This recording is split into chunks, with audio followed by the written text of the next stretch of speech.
Okay, I have Seth Gehle here today, and he wrote the book Strength Beyond the Shadows, which I've only made it halfway through because I read half of it on the plane when I was going to Miami. But it's an amazing book. It's so deep and just, I don't know.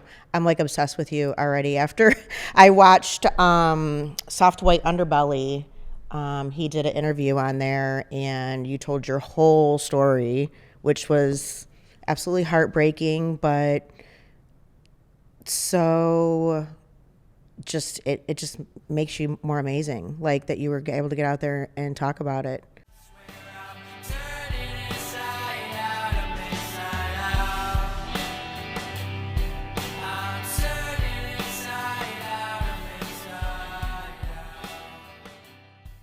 Trigger warning: sexual assault, rape, abuse, suicidal ideation, drug use, violence, and other explicit content.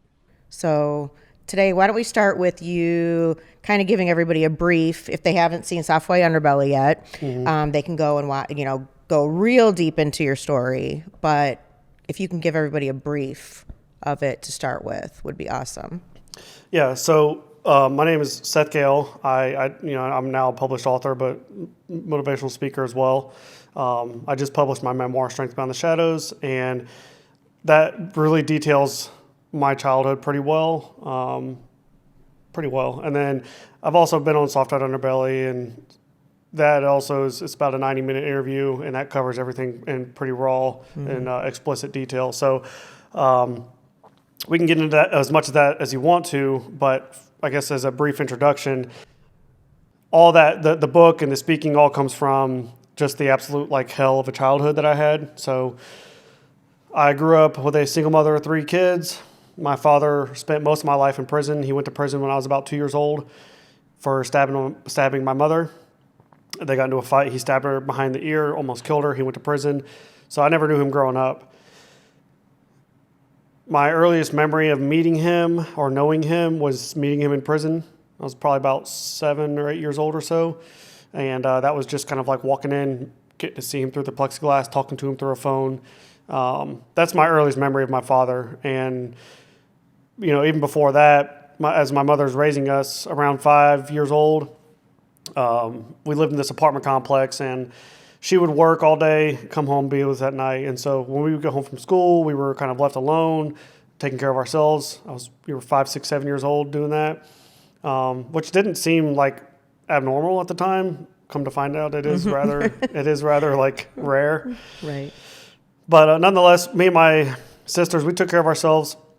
But due to the fact that we were alone and without supervision, we found my mom's porn collection. So we were exposed to porn very, very early age. And how old were your sisters? So we were all 1 year apart. 5, 6, and 7. Okay. Yeah. It would have been 5, 6, and 7 at that time.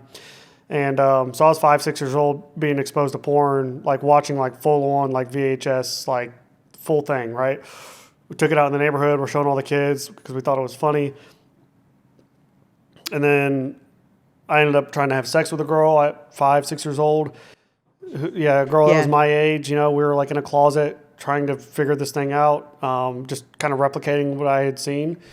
And then around that same time, I ended up unfortunately, I was molested by a babysitter's teenage son.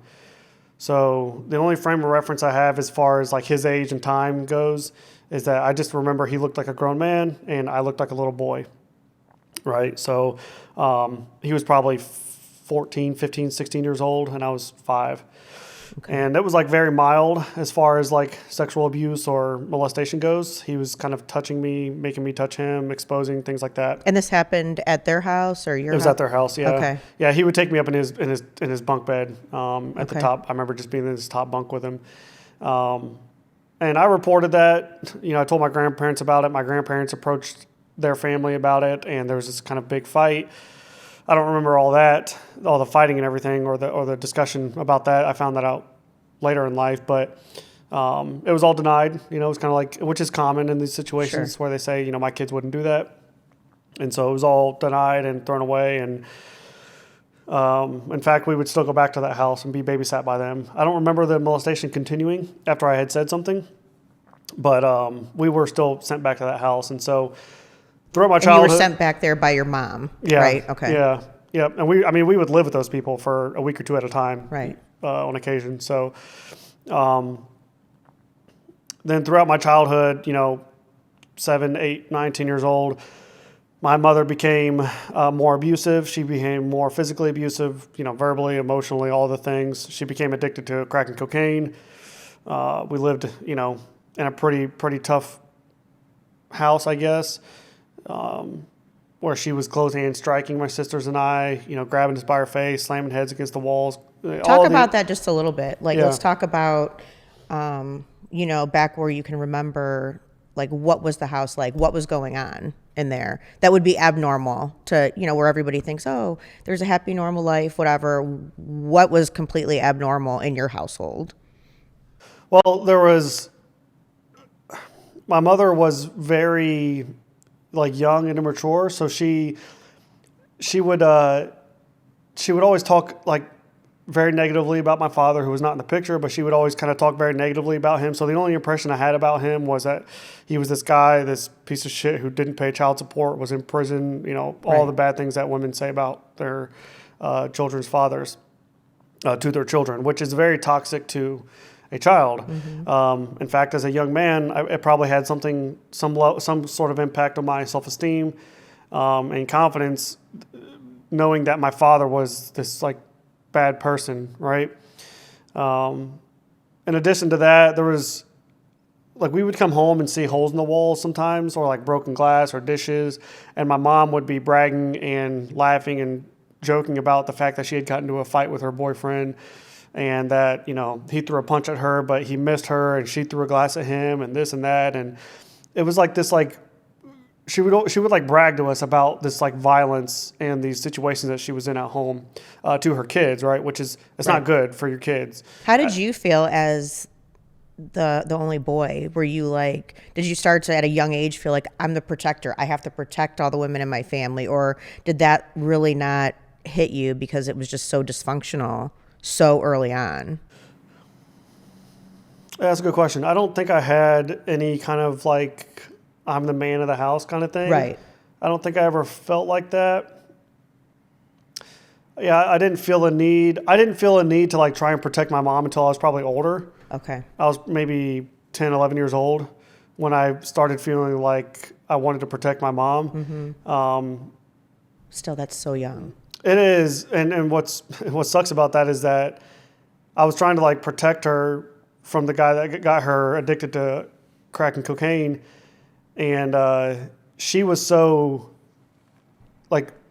angry towards us that it would kill my desire to protect her, or where I would go from wanting to protect her to resenting her and Right. hating her. Right. I never really hated my mom until I was about 10 years old, 10, 11 years old. When she got addicted to harder drugs, that's when that kind of picked up, where I started Right. to lose a little bit of respect for her because of the circumstances. I mean, she put me Resentful, everything. yeah.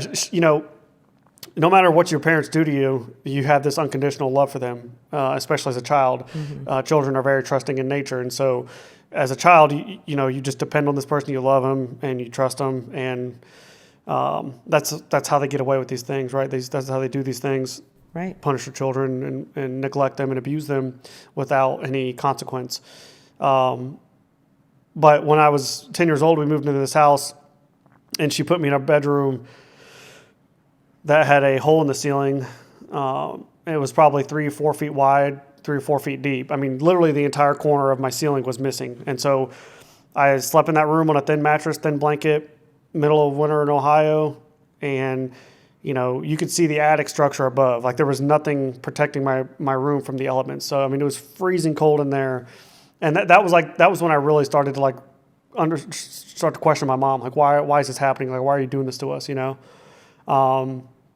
she's dating that guy, and that guy, I knew he was a snake. I knew he was a piece of crap. I could just see it from the jump. But he was involved in a church, and Was he nice to you kids, or?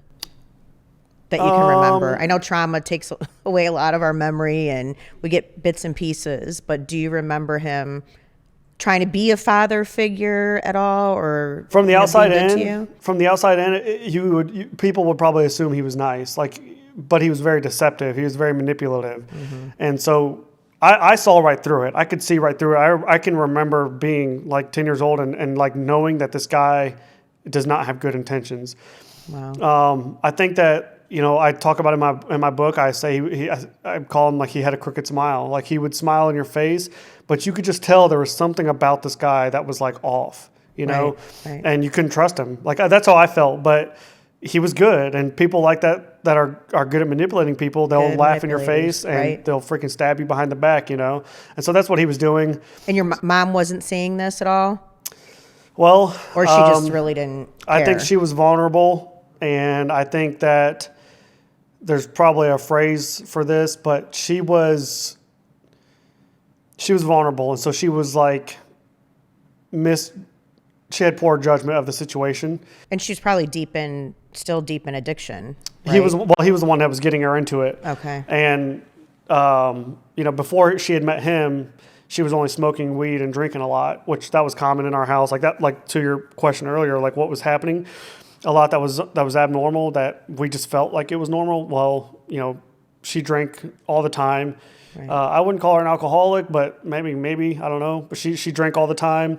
She was gone at night all the time, so she would work 12-hour shifts at night. So our house got broken into multiple times as a kid, and I can remember being 10 years old.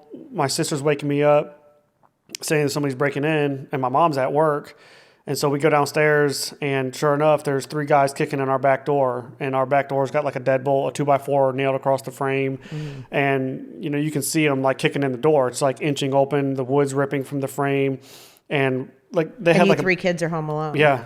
Yeah, there was one guy had a baseball bat, another one had a sledgehammer, and the other one had like some sort of other blunt object. And I could just remember just seeing them boom, boom, boom, just striking the back door, trying to get in. And I mean, it seemed like an hour. It's probably only a couple minutes. But our neighbors came outside, called the cops. Cops came to our house, called my mom home from work. They show up and they're basically like, yeah, these things happen. Go to sleep. And we went back inside, went to sleep, woke up, went to school the next day like nothing was going on. So I'm showing up to school. I'm a straight A student. I'm the class clown. I'm the funny kid. And during all this like craziness at home, like nobody at school, none of my friends at least, had any idea what was happening. I mean, kids are likely not going to recognize it. I had teachers that were picking up on things, and they would call CPS. People would come in and interview me. And this is something I talk about in my book as well, is what happens in our house stays in our house. So I was manipulated by my mother from a very young age to just go into don't tell anybody what happens in our house because they'll take you away from us. They'll take you away from me. Right. And so anytime anybody would ever question me, I mean, 8, 9, 10 years old, I would literally tell these CPS people like, it's none of your fucking business. Like what happens in our house stays in our house. And I can imagine from their point, like they're probably heartbroken because they're trying to help me, and they know something's going on. Right. But they can't because this kid won't say anything. He's bottled up, and so are his sisters. They were the same. They had like the same type of reactions. Oh yeah, yeah. I mean, they were worse than me. I mean, I was like, I was mild compared to them as far as like attitude goes. Right. I mean, in fact, like I told my grandparents one time that my mom had started to kind of like punch us and were slamming heads and things like that. She was getting very, very violent around the house. And when I told my grandparents, my sisters were there, and we go home that weekend, and my sisters told my mom that I had said something to my grandparents. And so my mom called me downstairs, and she beat the shit out of me for that, Right. And she's like, you want to be taken away. You want to run your mouth and say this and that and whatever. And, Is this mom's parents or dad's? My dad's parents. Okay. What was their reaction? So that's a good question. If you can remember. Yeah. My grandparents tried to take us from my mother my entire life. They tried to rescue us and save us my entire childhood. We had code words that we could call grandma and grandpa and say like, hey, if we say this word, that means come and get us. Something's going on. Like they knew something was off. And I was molested at 5 years old by a babysitter and sent back to their home. And my grandparents knew about all that. Mm-hmm. And so like they knew something was wrong. They wanted to protect us. They wanted to adopt us. They wanted to save us. They just couldn't for many reasons. One of them is because we wouldn't say anything, but two, the powers that be, like it's almost impossible to take a child away from parents. Absolutely. Even today, it doesn't matter if they're using drugs or doing whatever, they're a sex worker, like unless they can prove it's right in front of the child, you're screwed. Like no one can step in, and that's what really sucks. It does. Because you guys were all being manipulated already by your mom, and you're not to say anything. Because What's going to happen if you do? You don't think they're going to come and take you and help you. You're just going to get the shit beat out of you by your mom. Exactly. There's a lot of fear of all of those things, right? And truthfully speaking, I don't know if it would have mattered if my grandparents would have gotten a hold of us early. Like that's the one thing I was fortunate about my situation is that if we would have been taken away earlier, we at least had our grandparents who were good people. Right. Most kids though don't have that.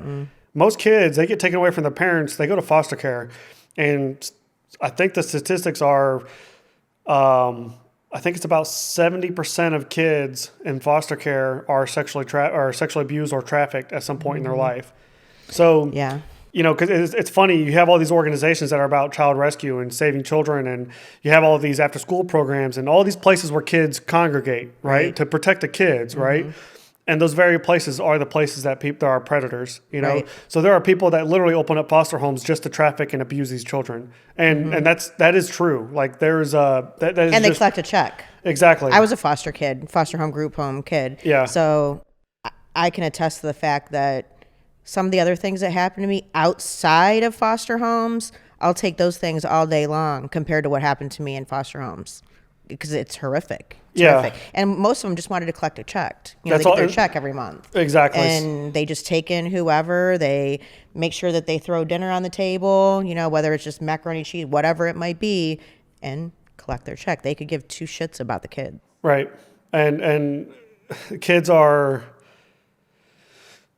it's like sad. It's so sad to think that like so many children are brought into this world and they're purely this like commodity, like they're this like financial little like piece of the puzzle, and it's sad because they're innocent, they're vulnerable, they're freaking beautiful, and they're taken advantage of because they're defenseless. Right. And it's easy to groom them, when they're young. It's easy, because most of the time kids in foster homes, group homes, or like even your situation, it's easy to get groomed by somebody that just shows they care just a little bit.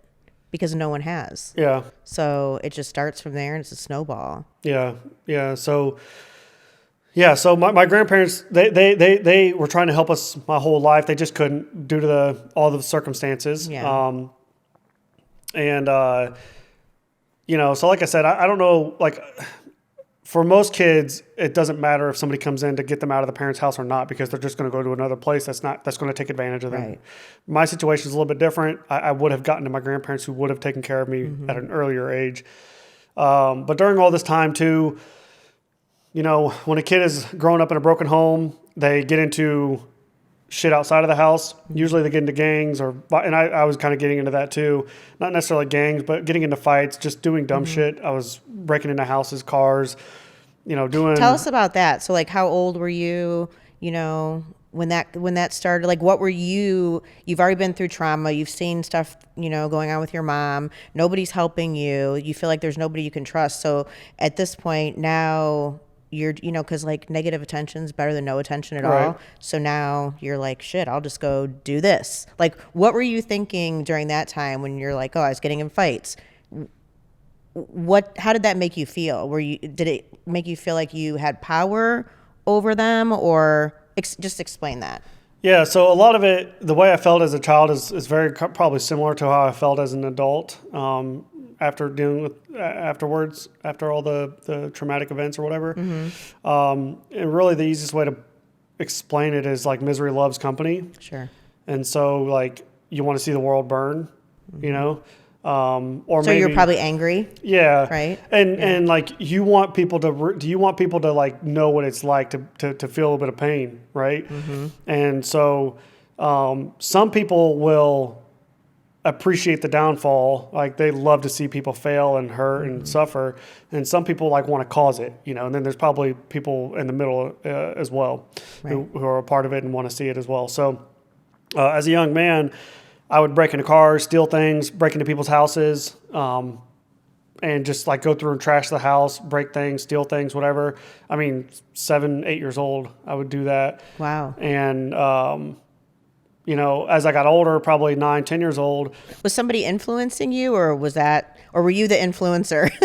probably a little bit of both. Yeah. Yeah. I mean, probably depending on the situation, probably a little bit of both, Okay. I had friends that I would do it with. I wasn't just running around by myself doing it for the most part. Right. Sometimes I was, because some of it was so bad that like, I don't think another kid would have done it with me. Right. Like breaking into a house, for example, when you're like 7, 8 years old and you go through the entire house and you trash it and go into every room and throw everything out and then steal the money and all that. Like, I can't believe I was doing those things sometimes. Yeah. It's kind of crazy, but I'm not proud of it at all. I just being, Do you real. think, I could be totally off here too, but do you think you were doing those things? Would they be like normal houses where there were just families and other things where you were so angry that you didn't have this at home? Did that make you want to go destroy other one of people's them, stuff? I'm just curious to know what you were thinking. Yeah, one of them probably was like that, and actually one of them was one of my best friends at the time. I mean, one of my best friends. I remember I was probably 7 or 8 years old. That's probably the one that's like the most distinct in my memory, probably because he was my best friend at the time. Right. I went to church with his family. I wish I could find this kid today, to be honest, because I'd love to tell him like, hey man, when that happened, that was me, and I'm so sorry that I did that. Right. Because he had both mom and dad. He had a very nice house. I went to church with him and his family, like on Sundays. And like, I remember like going over to his house, and like I had a bedwetting problem up until I was like 13, which is typical in these situations. Right. And I would always wet the bed at his house, and his mom never cared. She was always like, oh, like it's okay. She always like took care of me. And like, I remember like he had all the best foods, all the best snacks, and so like all the best video games.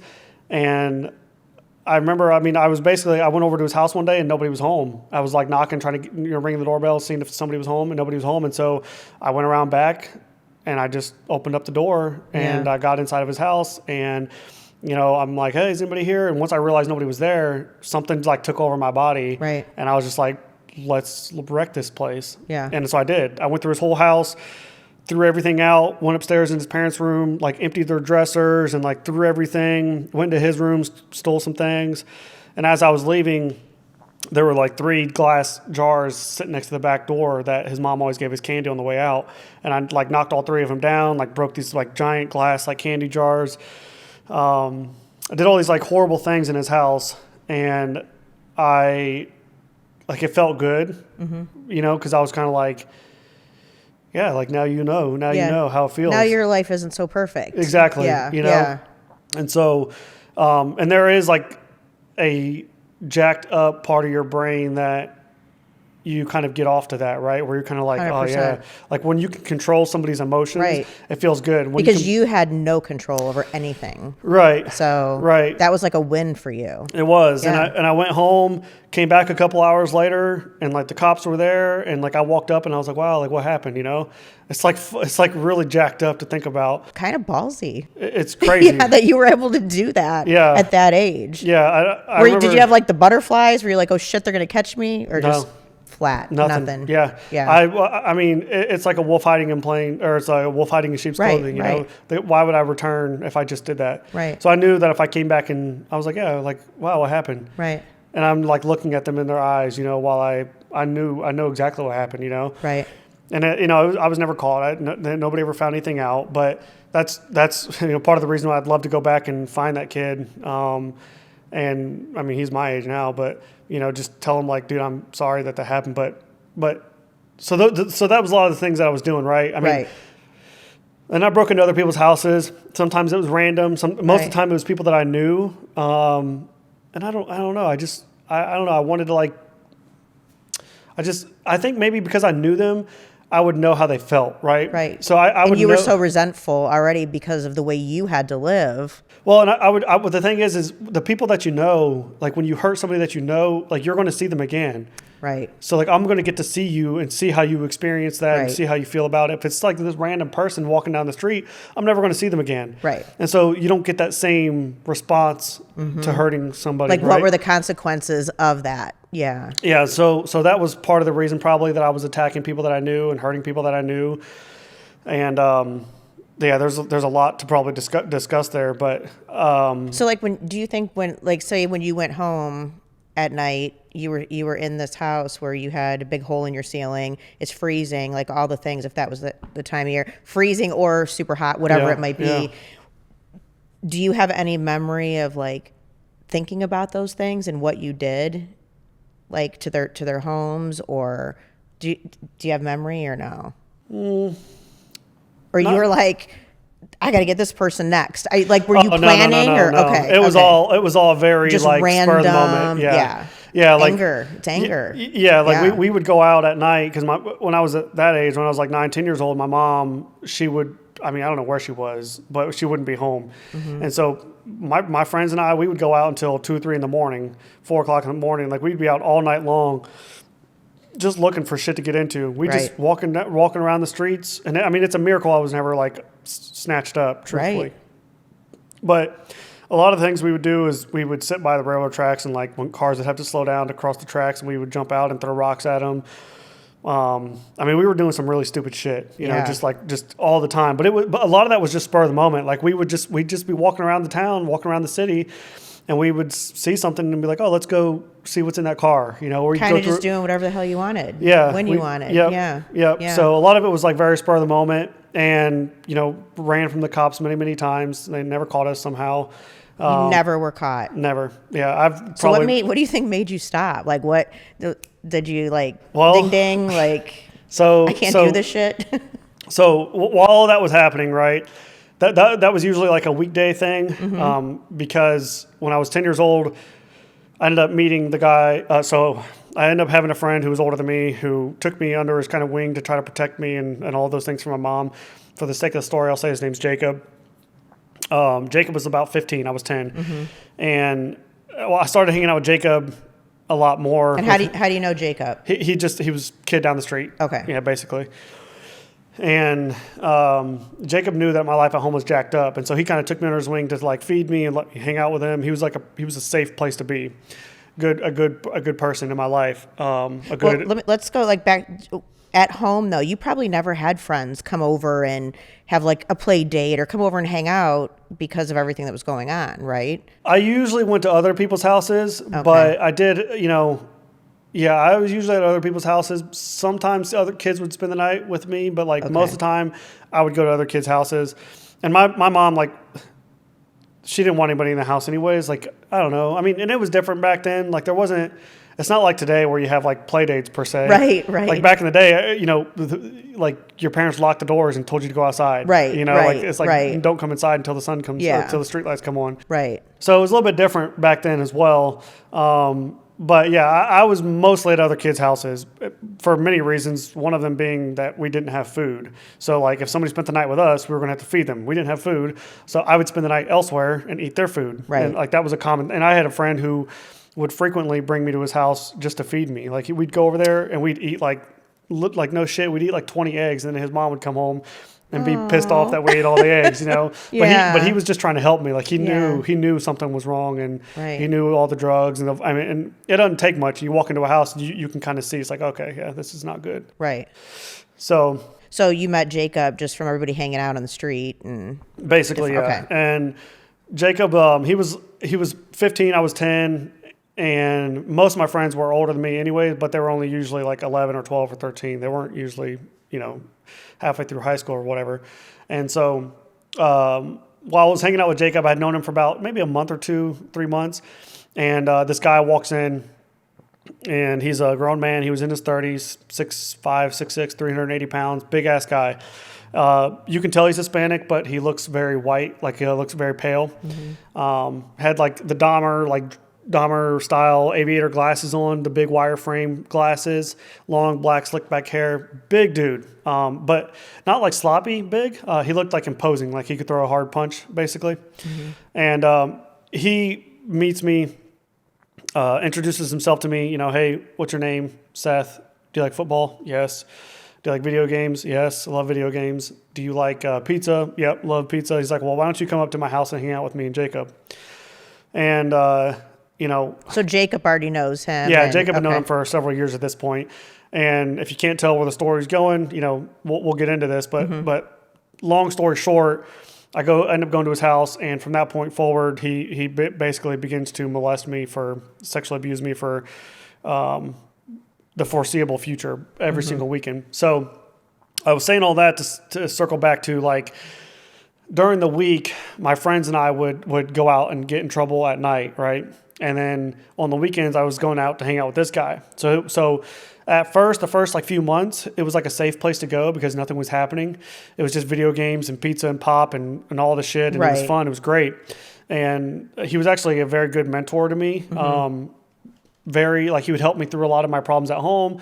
I began to tell him, like, hey, you know, my mom is this way, and drugs and violence and abuse, and I get bullied, but, you know, I was telling him all these horrible things about my life. So at this point, he's somebody that's actually listening. Yeah. Yeah. And not only is he listening, but he's relatable because he begins to tell me that, like, hey, you know, I grew up with a single mother. I have a couple sisters. My mom beat the shit out of me. Like, I was bullied in school, but I was also really smart.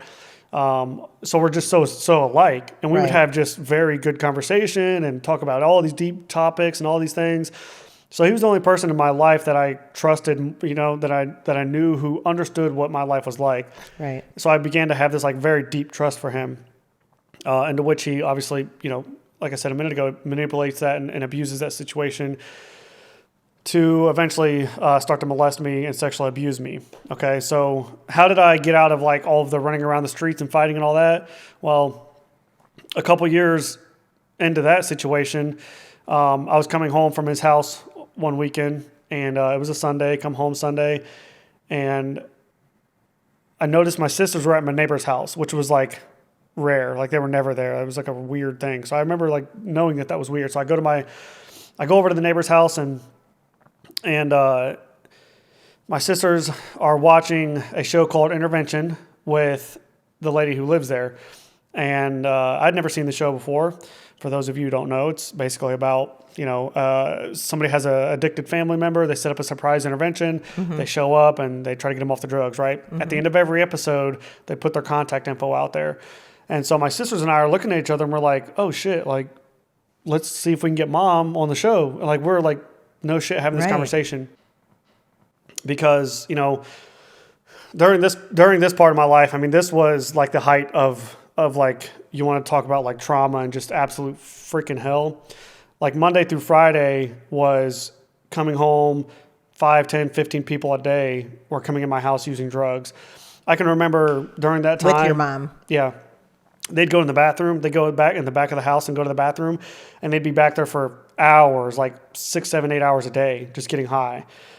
They would, I remember seeing people come out sitting on the couch, and like I remember specifically one guy sitting on this couch, and he was so high, he like sits down on the couch, and he just leans back, tilts his head back, mouth is wide open, and he's snoring, and he's like sitting there like shaking and twitching. I mean, dude was like off.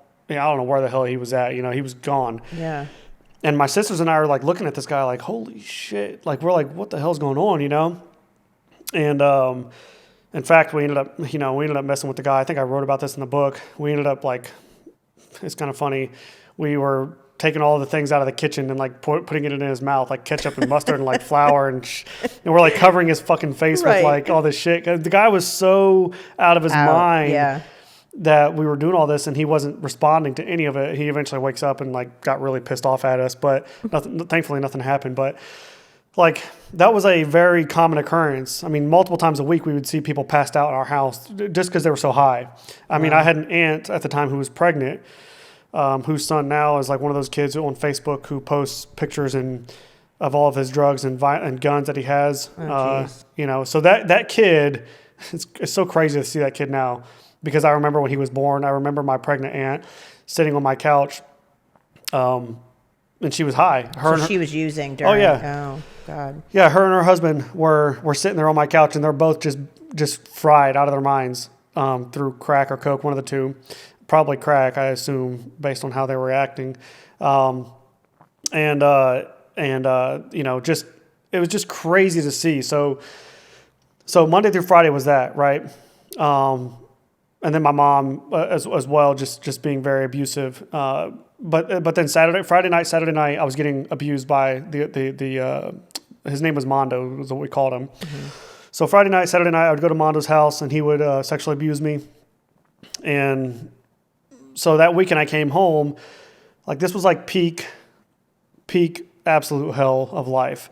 And we're watching the intervention show. We're thinking about getting my mom on the show. My little sister walks outside, comes back inside screaming.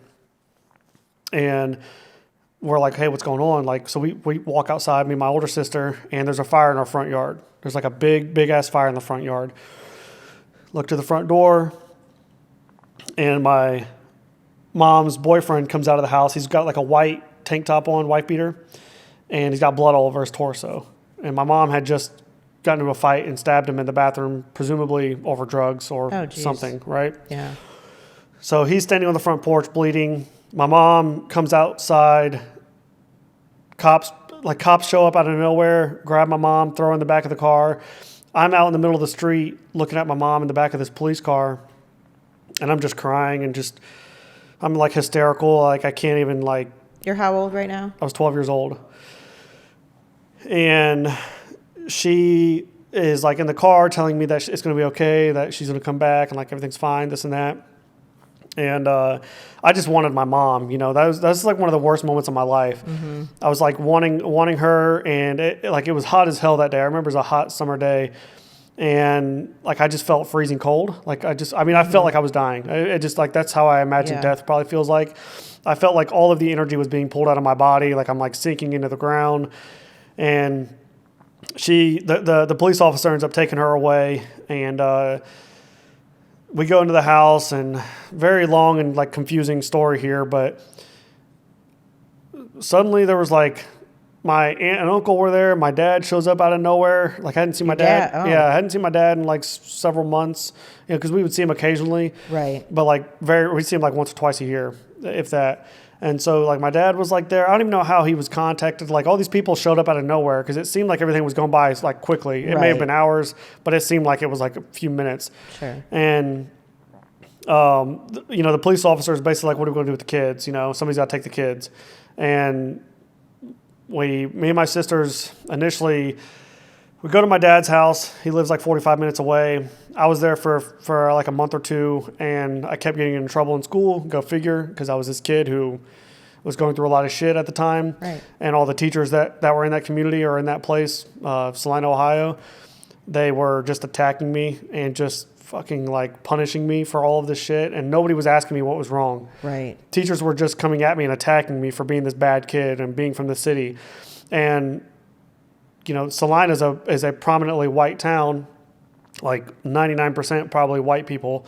Where I grew up was probably like 60-40, like black to white. Okay.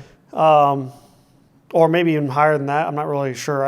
It's probably higher than that. Or at least that's how it felt. Like very different demographics. Very different. Yeah. So because I was from the city of Lima, like they were calling me all these racial slurs and terms. Like they were using those things on me and treating me like that I was like this like bad person. Right. You know. And so anyways, I was going through all that, and I was about to end up in juvie because I ended up in alternative school, and they told me if I get in trouble again, they're going to arrest me. So I told my dad, okay, well, I got to go. So from my dad's house for the next 4 or 5 months, I bounced around different people's houses. I'd live with somebody for a few weeks or a month, and then they'd say, hey, you got to go. You know, we can't afford living with us. Yeah. So I was bouncing around a couple different places. Eventually around... And you're only like 12, 13? 12 years old, yeah. Wow. I was calling schools, telling schools like, hey, I got to transfer. Like, I got to go here now. Like... Oh, wow. Yeah, I mean, I was like doing all this shit on my own, which I don't even know how I don't even know, like, I still, to this day, I'm, like, mind blown that, like, the schools were doing all of this without somebody stepping in. And like CPS wasn't all over it. Right. It just, wow. Yeah, I didn't have a guardian, like, signing for me or, like, doing things. You must have been pretty good with your manipulation at that time, right? Well, the school systems, like, knew us. They knew the Gales, like, they knew the kids, right? So they knew, like, something was wrong. But like, I just don't know how we weren't taken by the system. Like, I don't know how the state didn't step in and do something, you know? Right. Like I said, I don't know if it would have been good or bad, but nonetheless, all these things were happening. And around December, I think it was right after Christmas, I get a call. I'm living with these people. I get a call, and it's my mom. I answer the phone, and it's my mom, and it's been like 4 months or so, 3 or 4 or 5 months or so since she was taken from me. Okay, so she's probably been in jail. I assume. I don't know if she was in jail for a day, for a month. I have no idea. I have no idea what happened with her jail situation. But she had called me and said, where are you at? I'm going to come and get you. And once again, this is like a very hard moment in my life. I told her, I was like, I don't want to live with you anymore. And instead of being like, hey, I love you. I'm sorry I messed up. We're going to do better, like this and that. Instead of like some level of like reassurance and love and compassion or empathy, she just like met me with like hate. And she's just like, literally, fuck you. You're my son. I'm going to come and get you. Like, you're my responsibility. I don't give a fuck. Like, blah, blah, blah. Like, yelling and screaming at me over the phone. And so I broke down crying, and I'm just, like, terrified because these people that I'm living with have no relation to me whatsoever. So, oh, wow. So they have nothing to say, like, to stop my mom from taking me from them, Yeah. And so they asked me, they're like, hey, the dad asked me, like, do you want us to adopt you? And I'm like, yes. Like, I do not want to go back to my mom. And somehow my grandparents get contacted at that point, and basically, since they basically had no shot at adopting me, right? Because they weren't related and all those things. And it sounds like your mom wanted to control things too. Yeah. So she would probably have to allow it at Right. that point because you weren't taken away. Yeah. Yeah. So yeah, all of those things. Somehow my grandparents get contacted, and my grandparents come and pick me up. And so when my grandparents picked me up, that was basically what stopped me from doing dumb shit Monday through Friday. Okay. With that being said, I was still, even throughout all that 4, 5, 6 months of like not being in a house, like a stable place, that whole time I maintained contact with Mondo, for many reasons.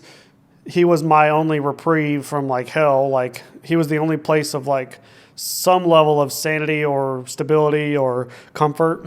Like, despite what was happening on the weekends, he was my only level of like comfort. So I would still go to his house. At one point, I did tell him like, hey, I'm living with this family now. Like, I don't need you. I got a family that's taking care of me, which was the people that asked to adopt me. And, he was manipulative. And so he just said, well, what do you mean? Like, what do you mean you don't need me anymore? And so his like feelings were hurt. And that's when he basically manipulated me to, and what's the word? Like, he just makes you feel like crap, like you're like betraying him, And as a kid, when you're 12 years old, like, you cannot win a psychological battle with an adult. Absolutely not. They're going to run circles around you, and that's what he did to me. Do you remember how you felt exactly when he was doing that? Like, what did you feel inside? Because by the time it was hell there. Yeah. So by the time I was 12 years old, like when I first started going to his house, the first 3 months was all video games and fun. Okay. And when he started to abuse me, it slowly went from like 90-10, like we'd go have fun, and then like 10% of it was like a little bit of touching here and there, right? And then it went from like then 90-10 to like 80-20, 70-30, right? Right. And then it went to, I would show up at his house, and by 5, or actually probably by 3 or 4 o'clock in the afternoon, he would go lay down in bed, and he'd go lay down in his bed, and then that was basically the sign of like, come back here. Right. And then it would turn into, instead of playing video games until like 10 o'clock at night or 11 o'clock at night and having to do something for an hour or two, right, it would turn into showing up and then going back there and laying back in his bed for 6, 7, 8 hours while he just tormented me, essentially, right, via psychological, just like just saying weird things about how much he loved me, how much he cared about me, all of these things he wanted to do to me. And then in combination with that, just the constant touching, fondling, just it's like putting your hand in hot water probably for him. Right. Where he's like trying to see how much he can handle or see how much, when it's going to start to burn. Right. And that's kind of how it feels. Like it's like the slow hell back there. And you never experienced, except for when you were like 5 years old, or how young you were, you guys were trying whatever in the closet. Had you had sexual like relationships with anyone else before this abuse started, or in between? Like, you only saw pornography and then tried that one thing, but did you have relationships with like other girls, guys, whatever during this time? It was just him. Yeah, it was just him. I mean, I kissed girls on playgrounds and things like that, Right. but like nothing like real sexual or whatever. So, Because you're still a young teen right now, well, right? I mean, I was 10 years old when all this started. So when he started to Okay. abuse me, I was only 10. I'm saying like during this whole course of time from like 10 to 12, 13 years old, like these are all the things that were taking place. I mean, and it escalated very quickly. Like within 3 months, he had started kind of touching me. And then from there, every weekend, it would just escalate. And I mean, I was at his house every single weekend, like 45 to 50 weekends out of the year, I was with him. Right. So, And at this point, do you feel obligated like to go because you're afraid of how he's going to feel? So that's kind of where I was getting with, you're asking me, how did I feel when he was manipulating me, right? Yeah. So the first year or so, probably, I was like compromising with myself. I'm like, okay, it's not that bad. I'm just going to show up. Like, we're going to play video games, have fun. And I'm going to have to do a couple things, like let him touch me, basically, is what was happening. And then after things, I think I started to hate it probably when he started trying to like penetrate me with his fingers. That's when I was like, I was over it, which is crazy to think about. But that's when like it was really like, okay, I don't want to do this anymore. Like this is not worth it, And then he starts using his fingers on me. I remember, the Vaseline that sat next to his bed. He starts to perform oral sex on me, and I hated that. I hated every bit of it. And there was a little bit of like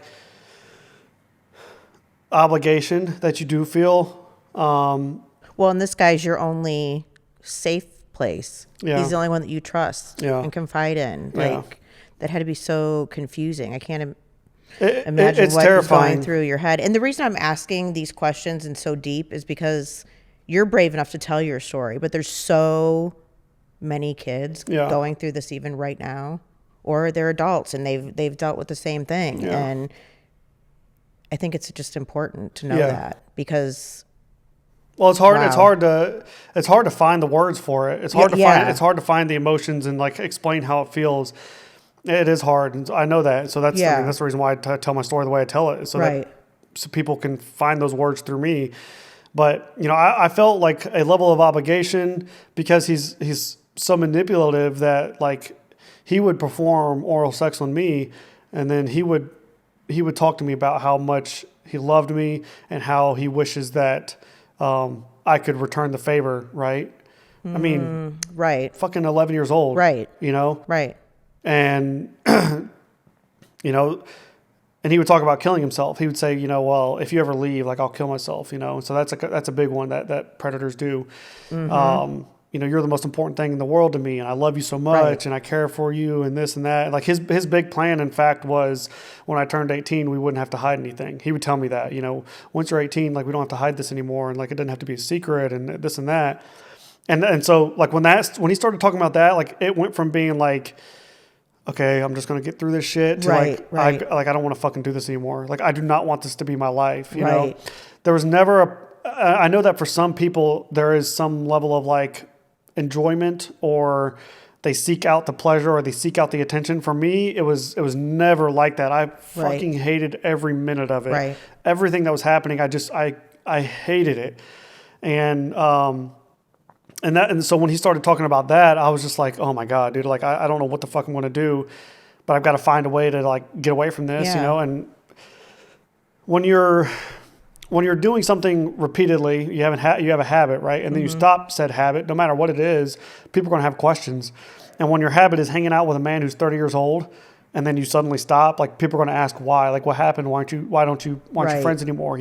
Right. And so, all of those things were happening throughout me bouncing around. I was still going back to his house, hanging out with him, trying to get away from him. And you feel like when he was like manipulating me to come back to his house, you feel bad. Like I did feel bad at that time. Like when he told me, like, what do you mean you don't need me anymore? Like, what do you mean? Like, Right. I felt bad. I was like, fuck, man. Like, okay, I'm sorry. Like, it's like trying to break up with a girl, and she's like, okay, I can be different. I can change, or Yeah. And it's like, oh my God. Okay, I'm sorry. Right. Let's give this another chance. You just give in. Right. Yeah. And so, like, I felt bad for hurting his feelings, Right. And I've always been a lover. I've always been an emotional person. I've always been like, I want other people to be okay. Right. I've always cared about other people, probably more than myself. And this was like a perfect example of that. I mean, I remember that phone call verbatim, talking on the phone, because I hadn't seen him in about 2 or 3 weeks. And he's like, well, why aren't you coming up? Like, why haven't you wanted to come up? I'm like, and that's why I told him. I said, well, I have a family. Like, I don't need you as much, know? And I can imagine maybe for an addict, it's like putting that needle down and being like, hey, I don't need you anymore. Right. And the needle's like calling you. It's like, what do you mean? Right. Like, Absolutely. I've been here this whole time for you. Like, what do you mean you don't need me? Right. Right. And so that's what he was doing to me. And so I gave in, and the really fucked up part about it is, like, Mondo was, any room he walked into, everybody loved him. He was funny. He was like, everybody loved him. We had other adult friends. Everybody loved him. Like, he was the guy that like brought the whole room together. Right. He was a big guy. You wanted to hug him, and he was just amazing. And, and so that was part of it, right?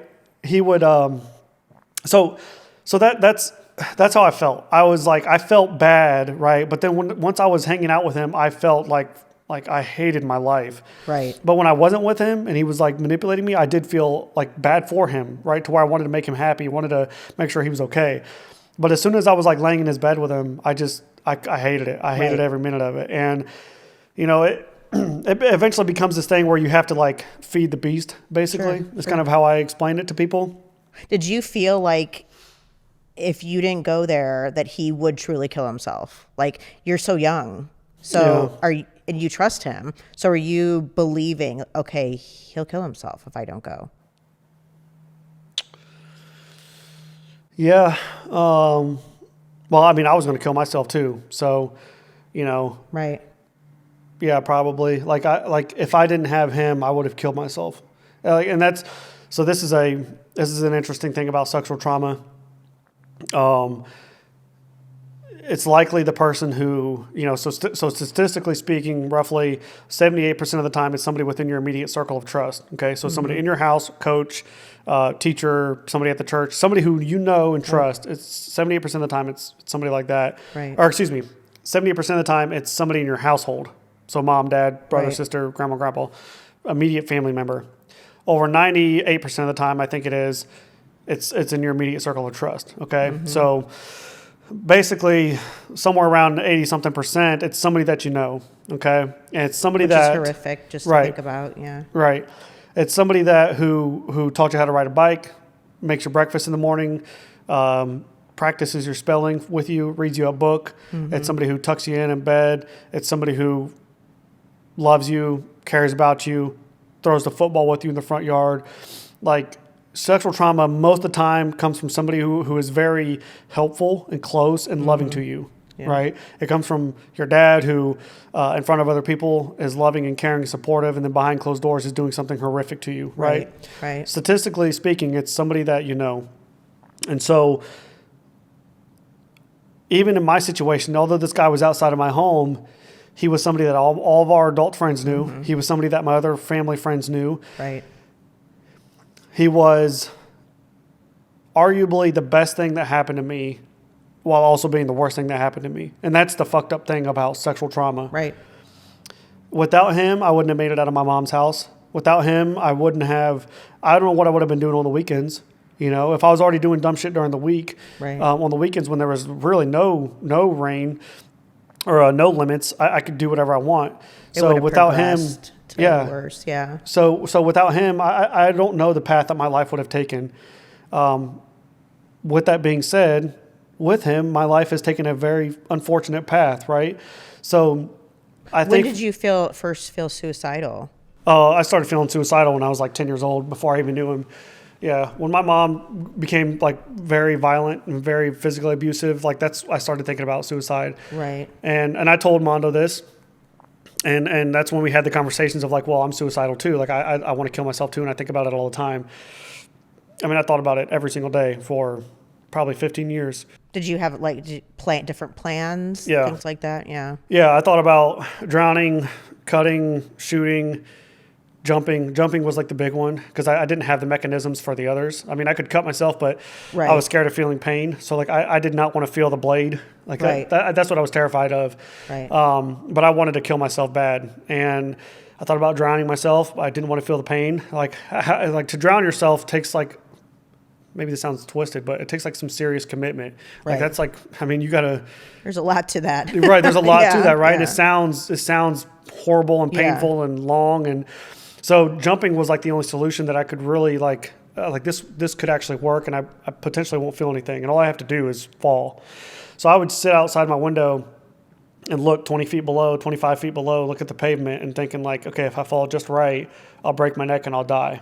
Why do you think you didn't actually follow through, or did you ever attempt?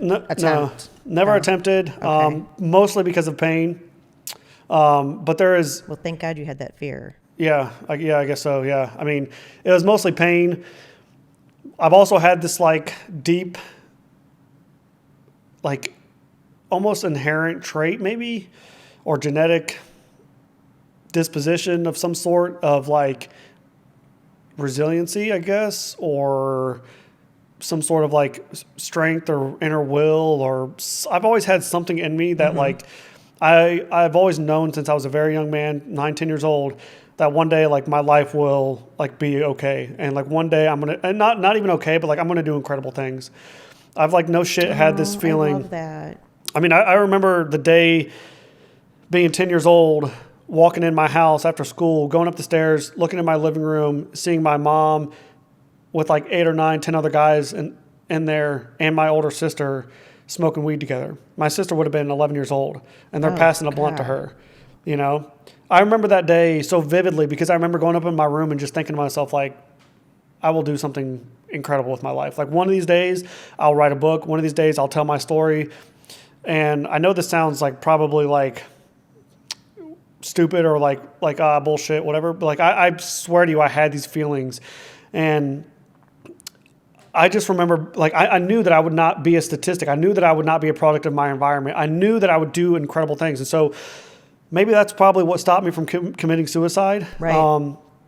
Because you knew there was something more. Like you're not finished. You have things to do. I'm not giving up on this thing. Like I'm not. I'm going to get through this shit, and so that's probably part of it too. Just having this like. And that's what resiliency is, right? It's how you manage adversity, right? It's adversity doesn't just make you resilient. I think a lot of people think that. They go through something hard and like, oh, well, I'm tough because I've been through this. It's like, no, you're not. Right. In fact, I would probably say 99% of the time, adversity makes you fragile, weak, broken, unstable, immature. Adversity, I agree. It can ruin you, right? It doesn't make you resilient. What you do with all of that is what makes you, how you handle it is what makes you resilient. Right. And I think that at maybe some level of like that suicidal conversation probably developed some level of resiliency within me to say like, hey, I'm not going to give up. I'm going to get through this thing.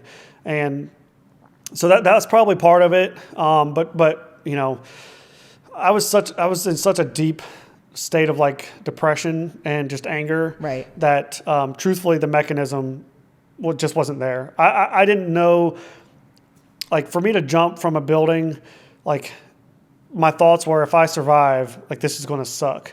Right. Like that was truly my thoughts. Like if I survive, this is going to freaking suck. It's crazy that you were so smart though, that your mind processed that even so young. Yeah. What the survival thing. Yeah. Yeah. Okay. Cause I all the resiliency stuff, I had no idea what the hell I was, with all that, I guess that took a while to figure out, but, But yeah, those were I was processing. I mean, I was a very smart kid. I mean, I was naturally very, very smart. But yeah, that was and part of that too was, oddly enough, having conversation with Mondo, because we'd have these like high level conversations, these very high, like intelligent adult like conversations. And so we would share suicidal like thoughts and not like in a like sharing notes, but like Right. he would talk to me about how he felt and I would talk to him Yeah. about how I felt, And so I don't know if I ever believed that he would kill himself or not. I mean, I guess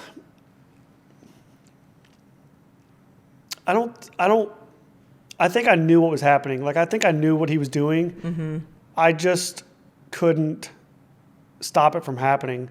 And you even see this a lot in adults nowadays. It's called the bystander effect. Mm-hmm. If I get up and like punch you in the mouth right now, people in the room were like, "What the fuck just happened?" Right? And they're like, they may not do anything. Right. Like, especially if I just do it once. Right. If I just get up and hit you once, people are gonna be like, "Did that just happen?" Like, right. And then they gaslight themselves, and they're like, there's no way. Like, there's a reason that happened. Like, right. There's got to be like, there's no way that just, So like, what did she do? Yeah, exactly. Yeah. So there was probably some level of like, I knew he wasn't going to do it, but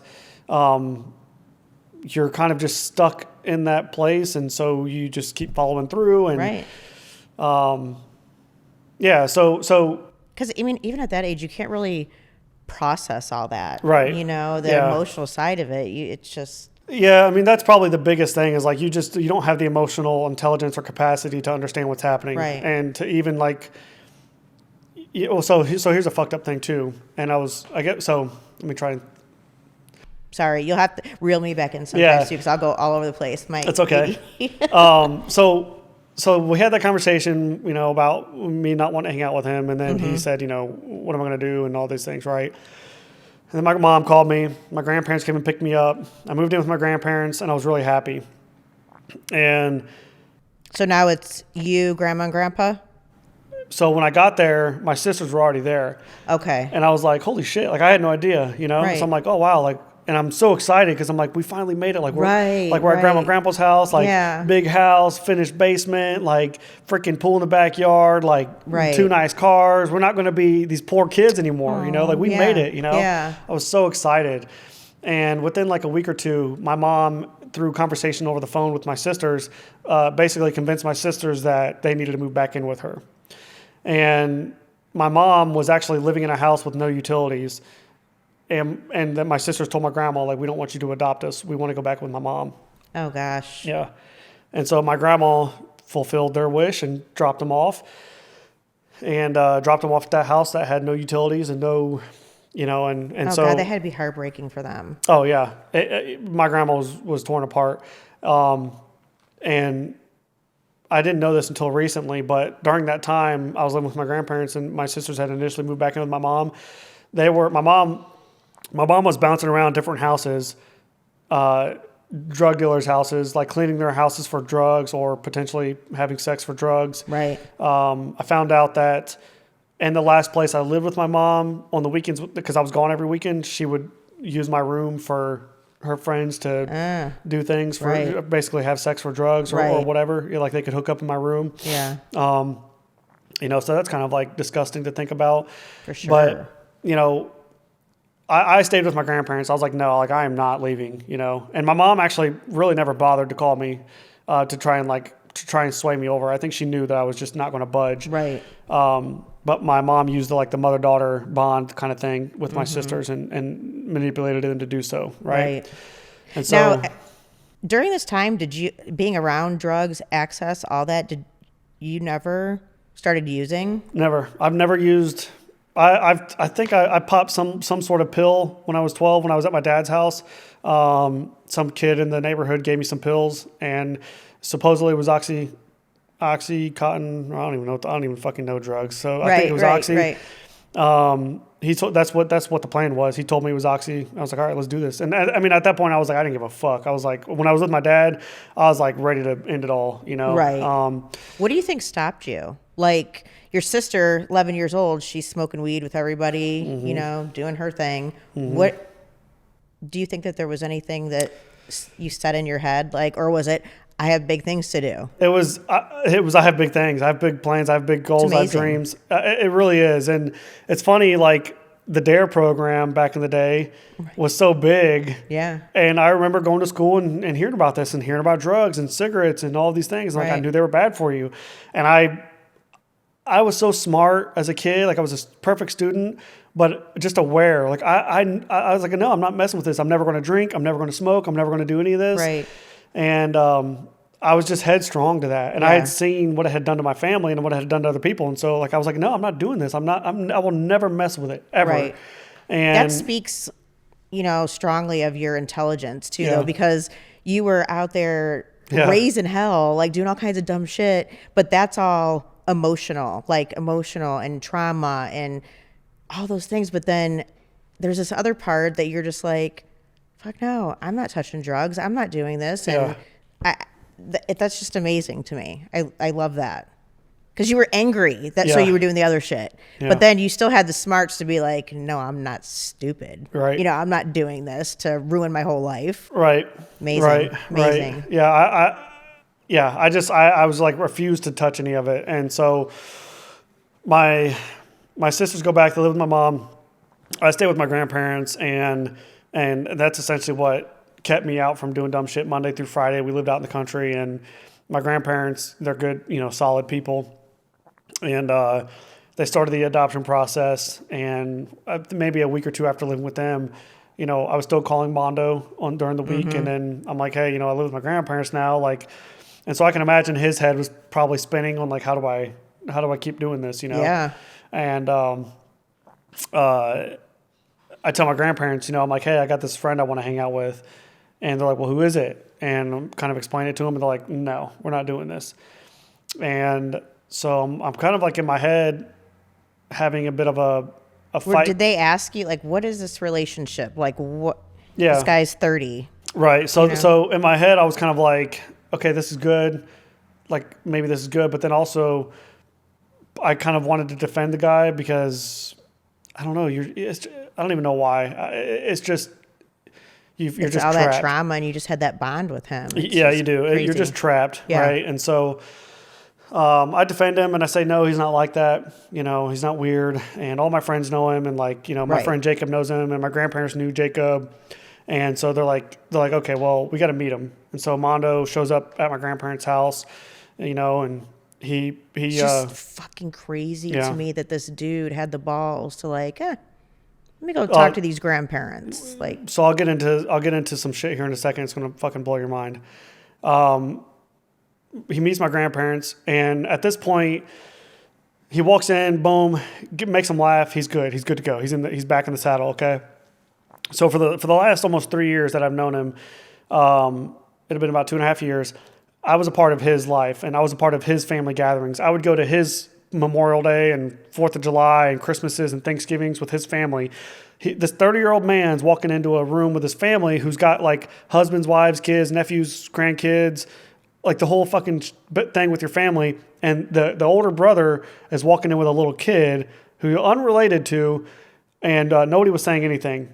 I'm showing up to bizarre. That's bizarre. Yeah. Yeah. If my like older brother or sister walked in with like a little 10-year-old kid who frankly looked like a girl because I had really long hair, I would be like, and they're single, they've never been in a relationship with people. Like, I'd be like, what the hell is going on over here? Like question that's something strange, right?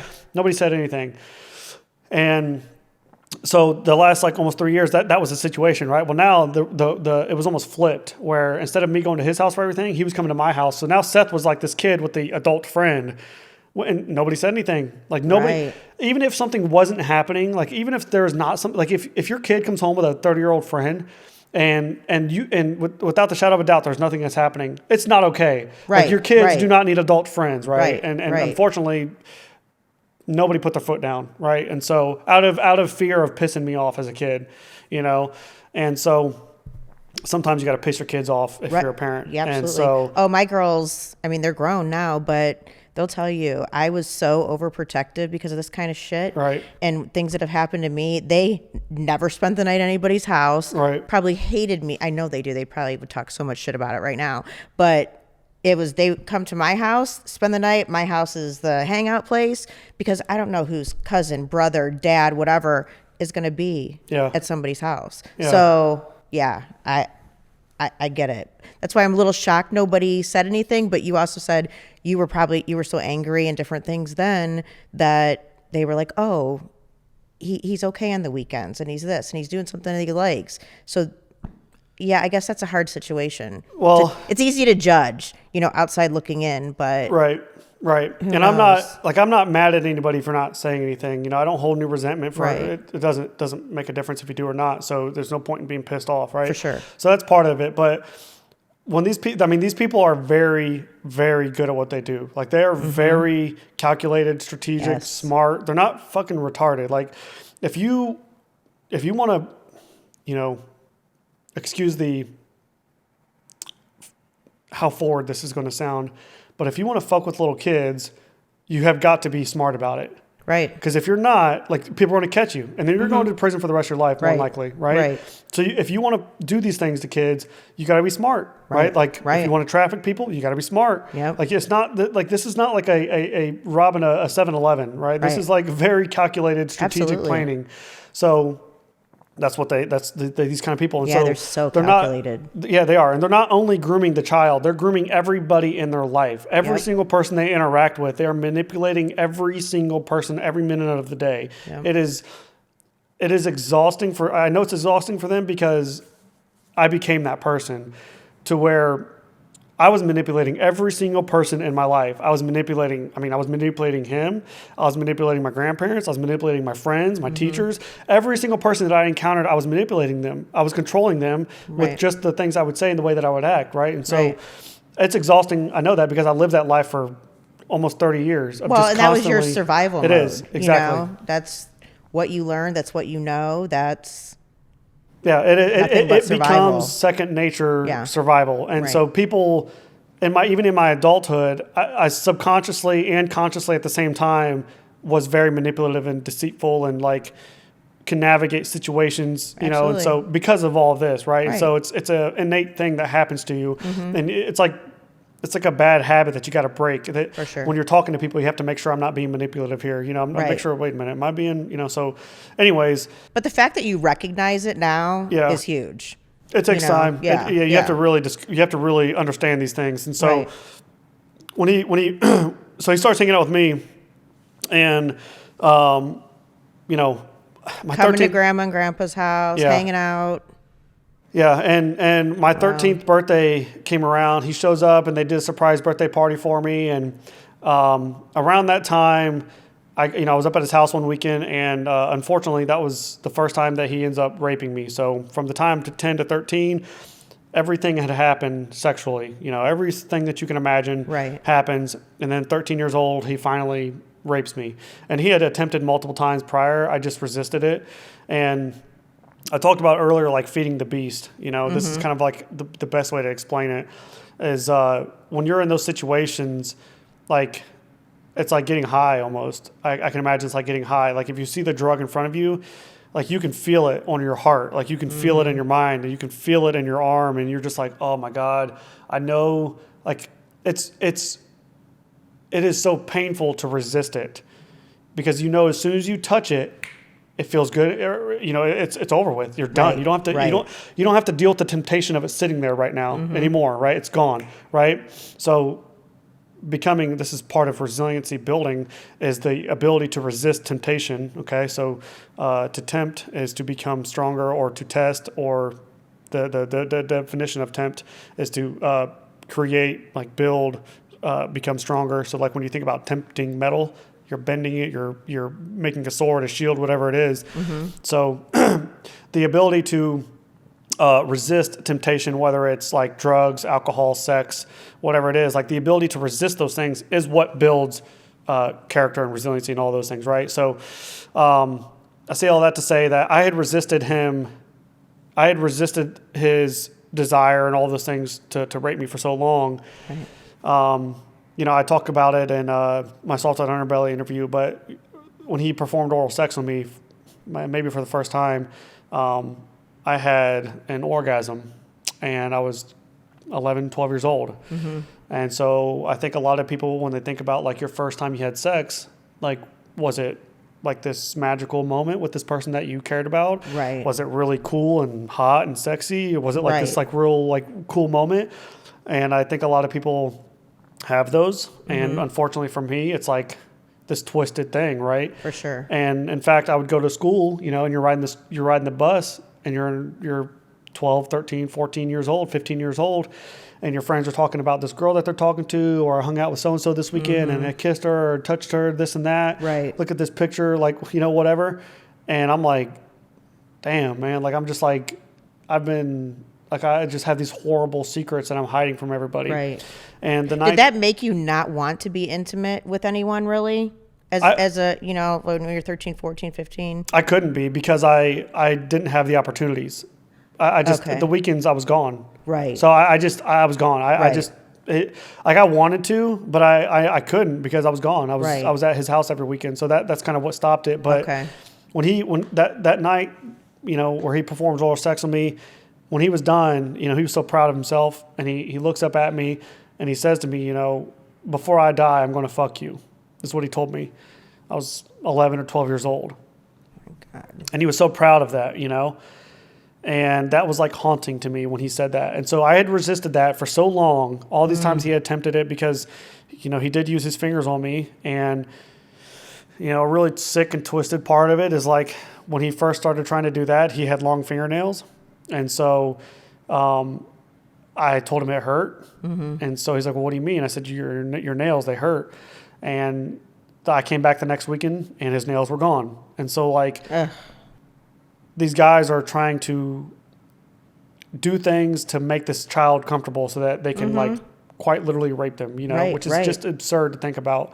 And so like that's like some of these like dark, twisted things that they do. And Well, even probably like in his mind, and maybe in yours too, he cut his nails, so he's listening to me. Exactly. Yeah, it's so twisted. Yeah, and so sometimes it's a very brutal process, right? For some people, Right. it's like this whole like kind of rape thing is and molesting Right. or sexual abuse or assault. It's just like very brutal, physically painful, intense process. Right. For others like me, it was this very patient process, you know, very patient, Slow, slow, emotional, like destruction. right? Ugh. Versus, and this is kind of what's interesting about being raped one time by somebody you don't know versus being sexually abused several hundred of times by Right. somebody you do know. A lot of times, the act of being, you know, brutally raped is that one single act, although it is incredibly traumatic and viscerally painful Yes. and emotional, a lot of times it's a lot easier to overcome, because it's a singular moment that's bad with a person that you don't know, or even maybe that you do know, but it's just this one moment that you're able to like process and get out of your head, right? Continued abuse is very hard to process. It's very hard to get out of your head. Well, you have all the trust, the emotions, all that stuff is on this side. Right. And so and even when I was talking about earlier with like sexual trauma, you have all these good emotions with this person. Like this person, you know, you played video games, they fed you, you know, all those things, right? So when you're trying to sort out the good and the bad, your brain doesn't do that. Your brain has memories, period, right? So when I think about this person, there are good and bad to it, no matter what. Right. I can't think about only the good memories or only the bad. Like there's good and bad. So that's what's, anyways, 13 years old, he ends up finally raping me, and I kind of like conceded to it essentially. But what he used to do is he would lay back in his bed and he would punch the wall behind him. And the first few times he did it, I would go back there and be like, hey, like what's going on? And he would just talk about how angry he was. And when I would go back there, he'd pull me into the bed and then talk to me, and then he would eventually abuse me. And after about the second or third time, I was just kind of like, fuck. Like I'd be out there playing video games or watching TV, and I'd hear like the boom, boom, boom. And I'm just like, it's like the dinner bell ringing. Yeah. You know, and it's like opening up the door to the basement, and it's dark down there and you're scared, and like you have these irrational fears of what's in the basement. Yeah. But like maybe, I don't know, you hear something and you got to go see what it is. But you just know it's not good. And so you're just like slowly kind of like trotting down to the basement, and you get down there, you know, and there's just these horrible things that are happening to kids back there. Right. And that's kind of how it was. And it just It's like you had to make that walk back there to the bedroom to get tortured. Like you knew that's exactly what it was. Exactly. That's what was And when he coming. would punch that freaking wall, it was just like, it's like the most sickening feeling in your body. You're just like, oh my God, like I got to go do this. Yeah. Because they're relentless. He will Right. do that until, and you know, he just does it because he knows it's going to work. Right. So, you know, so I go back there and he ends up raping me. And the first time, and I remember going to the bathroom and sitting in the bathroom and just crying. At this point, I was so scared of like having HIV or AIDS or some sort of disease. Sure. You know, there was no protection used. And I was terrified of like all these things. People were going to think I was gay. They're going to think like, why would you do this? Like I have all these weird Right. thoughts. And it was like really fucked up. I was so mad that I didn't have a mother or a father to protect me. And I was just, at that point in my life, I was like, why is all this happening to me? Like, why me? Why me? Right? Take a shower, get out of the shower. I'm all cleaned up. And I walk out and I put a smile on my face and keep playing the fucking game. Okay. So this goes on for another, you know, almost 3 years. I was 13 years old when that happened and about a month away from being 16, I was up at his house one weekend and I was with a younger friend of mine. And this younger kid knew the guy about as long as I did. And he was only allowed to go to his house when I was there. His parents had, you know, some level of intelligence, I guess, or protection. Right. And I'm playing video games and Mondo makes a comment towards this kid. And this is like the part that gets everybody, and rightfully so. The comment he makes towards this kid was the same shit he would say about me with other adults in the room. So like we had these other adult friends, like several adult groups, probably about 3 or 4 of them that we would hang out with frequently, watch football games, you know, hang out with, cookouts, all these things. Not his family, not my family, but these other adult friends that we'd hang out with. And when it was time to leave, he would frequently say like, oh, well, we got to go now because, you know, I got to go fuck Seth tonight. Or Seth's got to blow me tonight. Or, you know, this, or he'd make these like sexual comments towards me. I mean, at 11, 12, 13, 14, 15 years old. I mean, this shit went on forever. And so this is what I mean when they manipulate everybody around them, right? Mm-hmm. They're just testing the waters, right?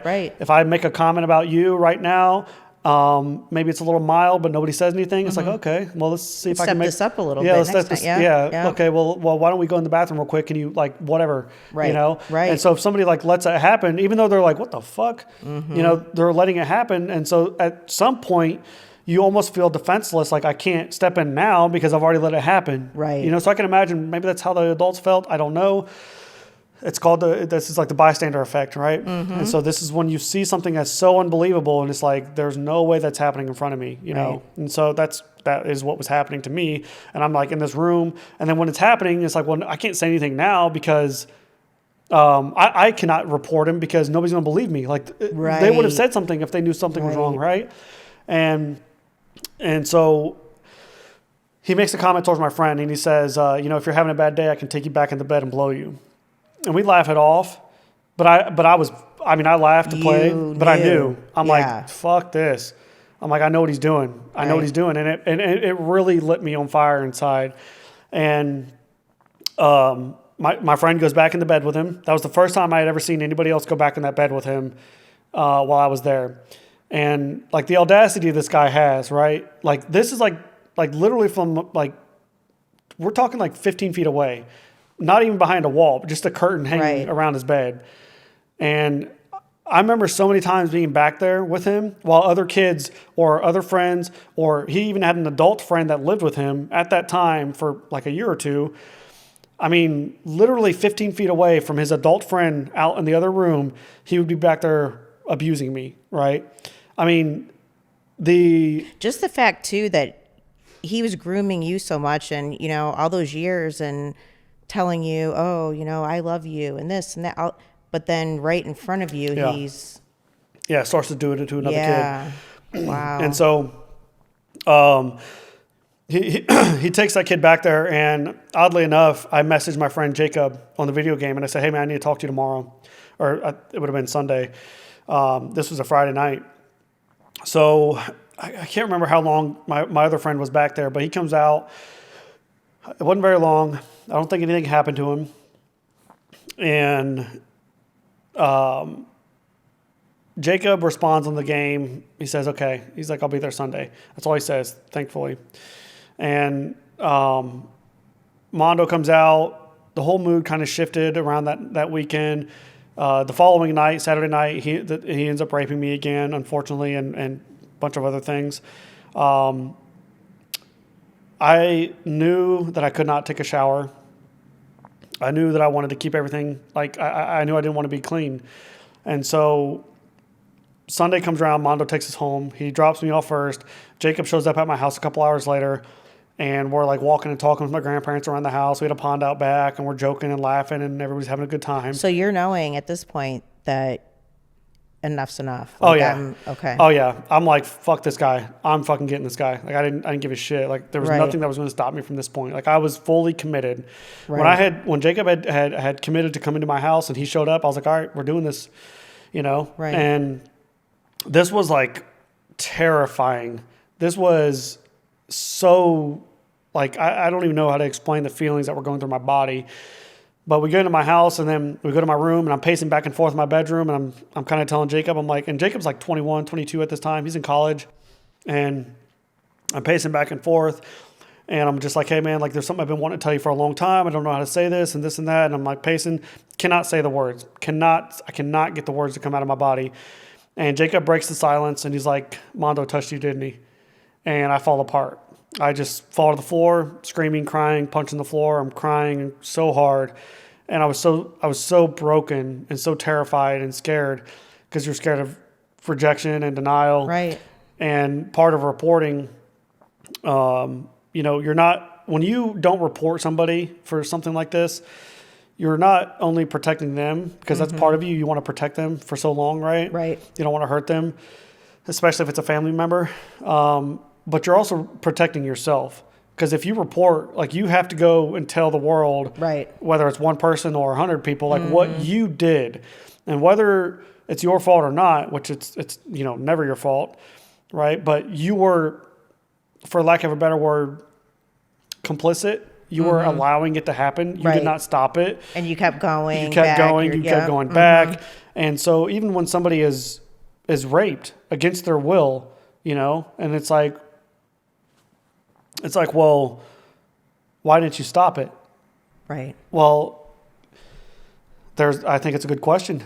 And I don't think it's attacking. I'm just trying to figure out, like, and if you can find somebody who's been raped and ask that question and that can explain it, that helps the rest of the world begin to understand, because the world is so ignorant to this. Yes. And not by their own decision, but by the lack of this vulnerability that I have, right? Right. If more people could speak about it in the way that I do, I think that we would understand why somebody doesn't report, why somebody didn't stop it from happening. Absolutely. I just heard last night somebody talking about being raped, and, they allowed it to happen, because if they try to resist it, what's going to happen is this guy he's clearly stronger and bigger. He's going to kill them and do it anyways. So the easiest thing to do is just to let it happen right now. Yeah. And although you are complicit, you're not at fault. Okay. Right. And so when you report these things, you're not only reporting the person that hurt you, you are reporting yourself. You are telling other people, like, I was a part of this. I was 15 years old, almost 16 years old, going, through the height of my puberty, where I should be all over girls or whatever. And I was reporting that I had performed every level of sexual interaction that you can have on multiple occasions with a grown man. Right.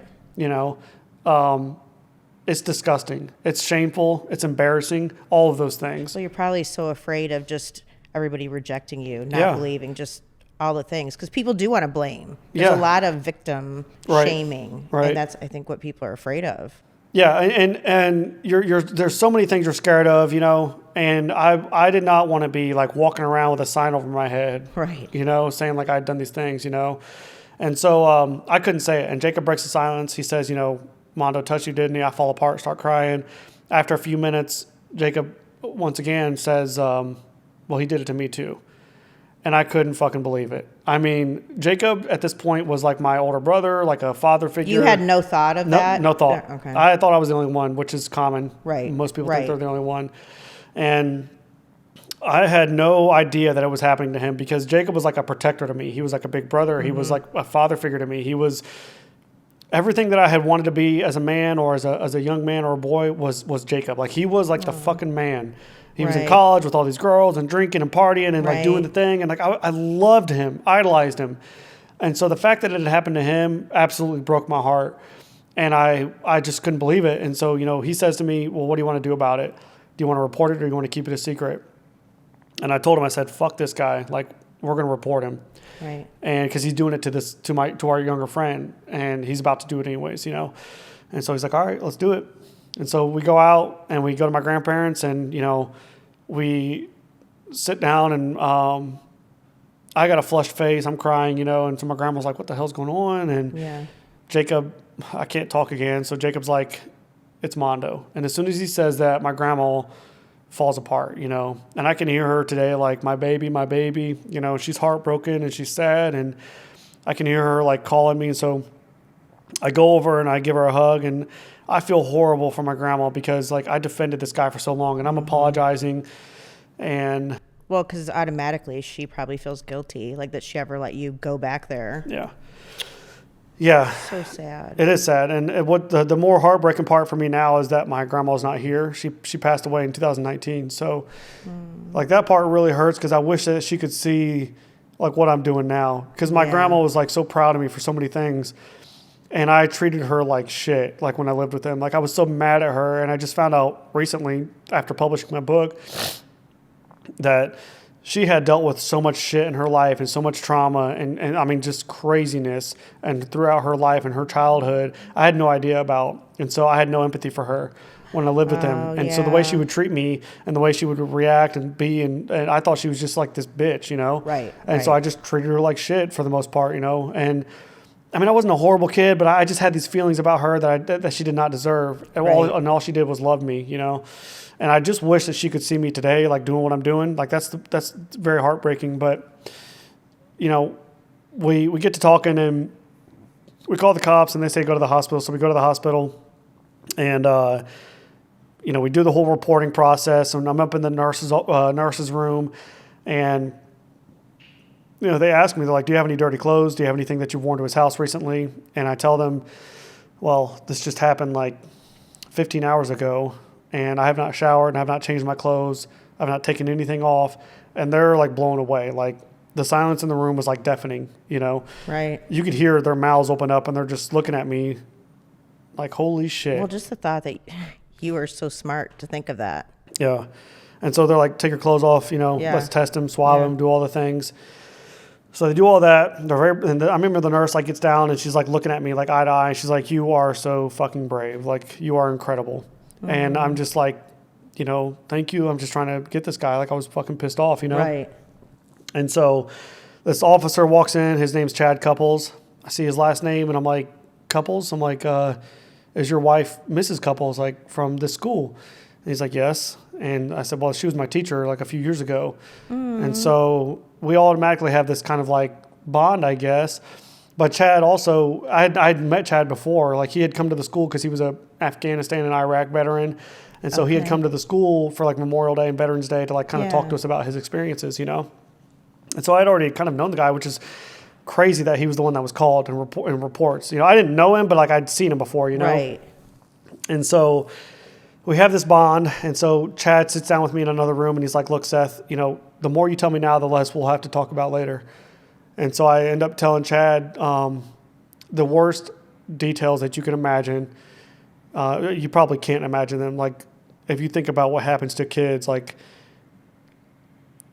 you can't think about those things. Like, they just don't come to mind, what happens to children. And so I tell Chad all these horrible things. And Chad's like, "Okay." We go back in the room. Long story short, Chad goes up to Bluffton, Ohio, about 30 minutes away. He arrests the guy that night. Gets a confession out of him.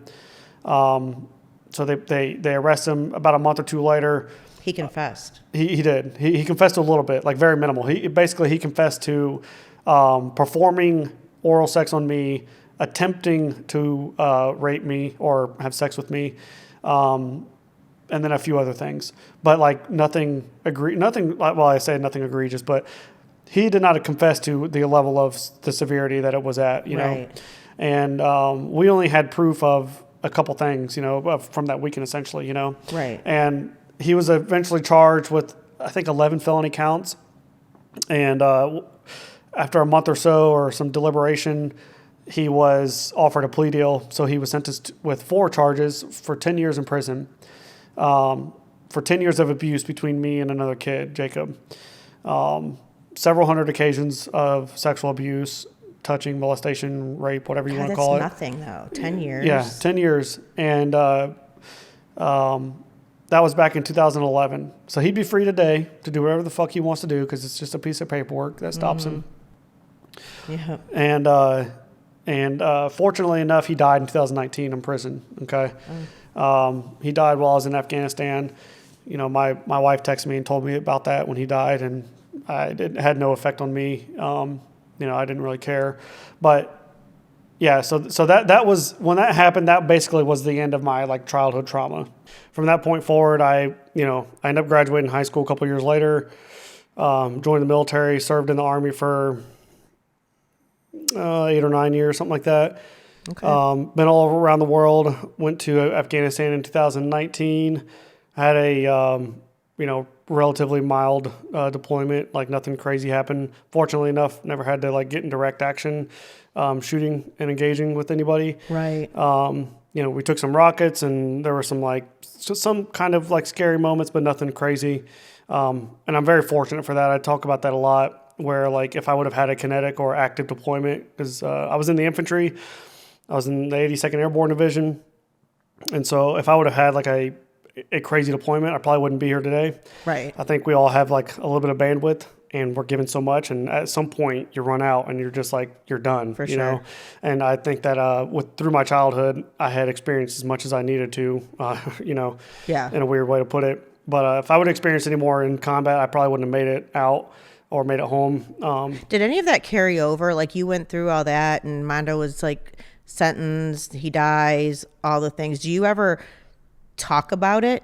Like what's your mental health like going into the military, doing all that? Because that's some crazy traumatic shit to go through like your entire life. Right. And then it doesn't just go away. Right. So how are you dealing with all of that going into military, moving on as an adult?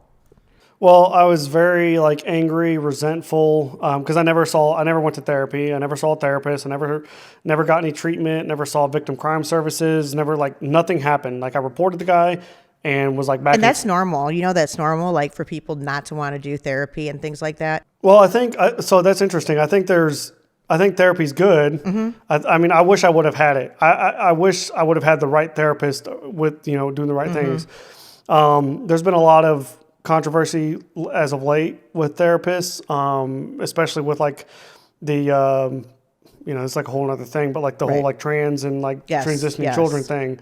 When a kid is emotional, there are quite literally therapists out there who, as soon as a kid comes to them with problems that they're dealing with emotionally, most likely due to puberty, the therapist will start to kind of guide these questions into how do you feel? Do you feel like you're in the right skin? Do you feel like you're in the right body? Right. There are therapists out there that are doing that.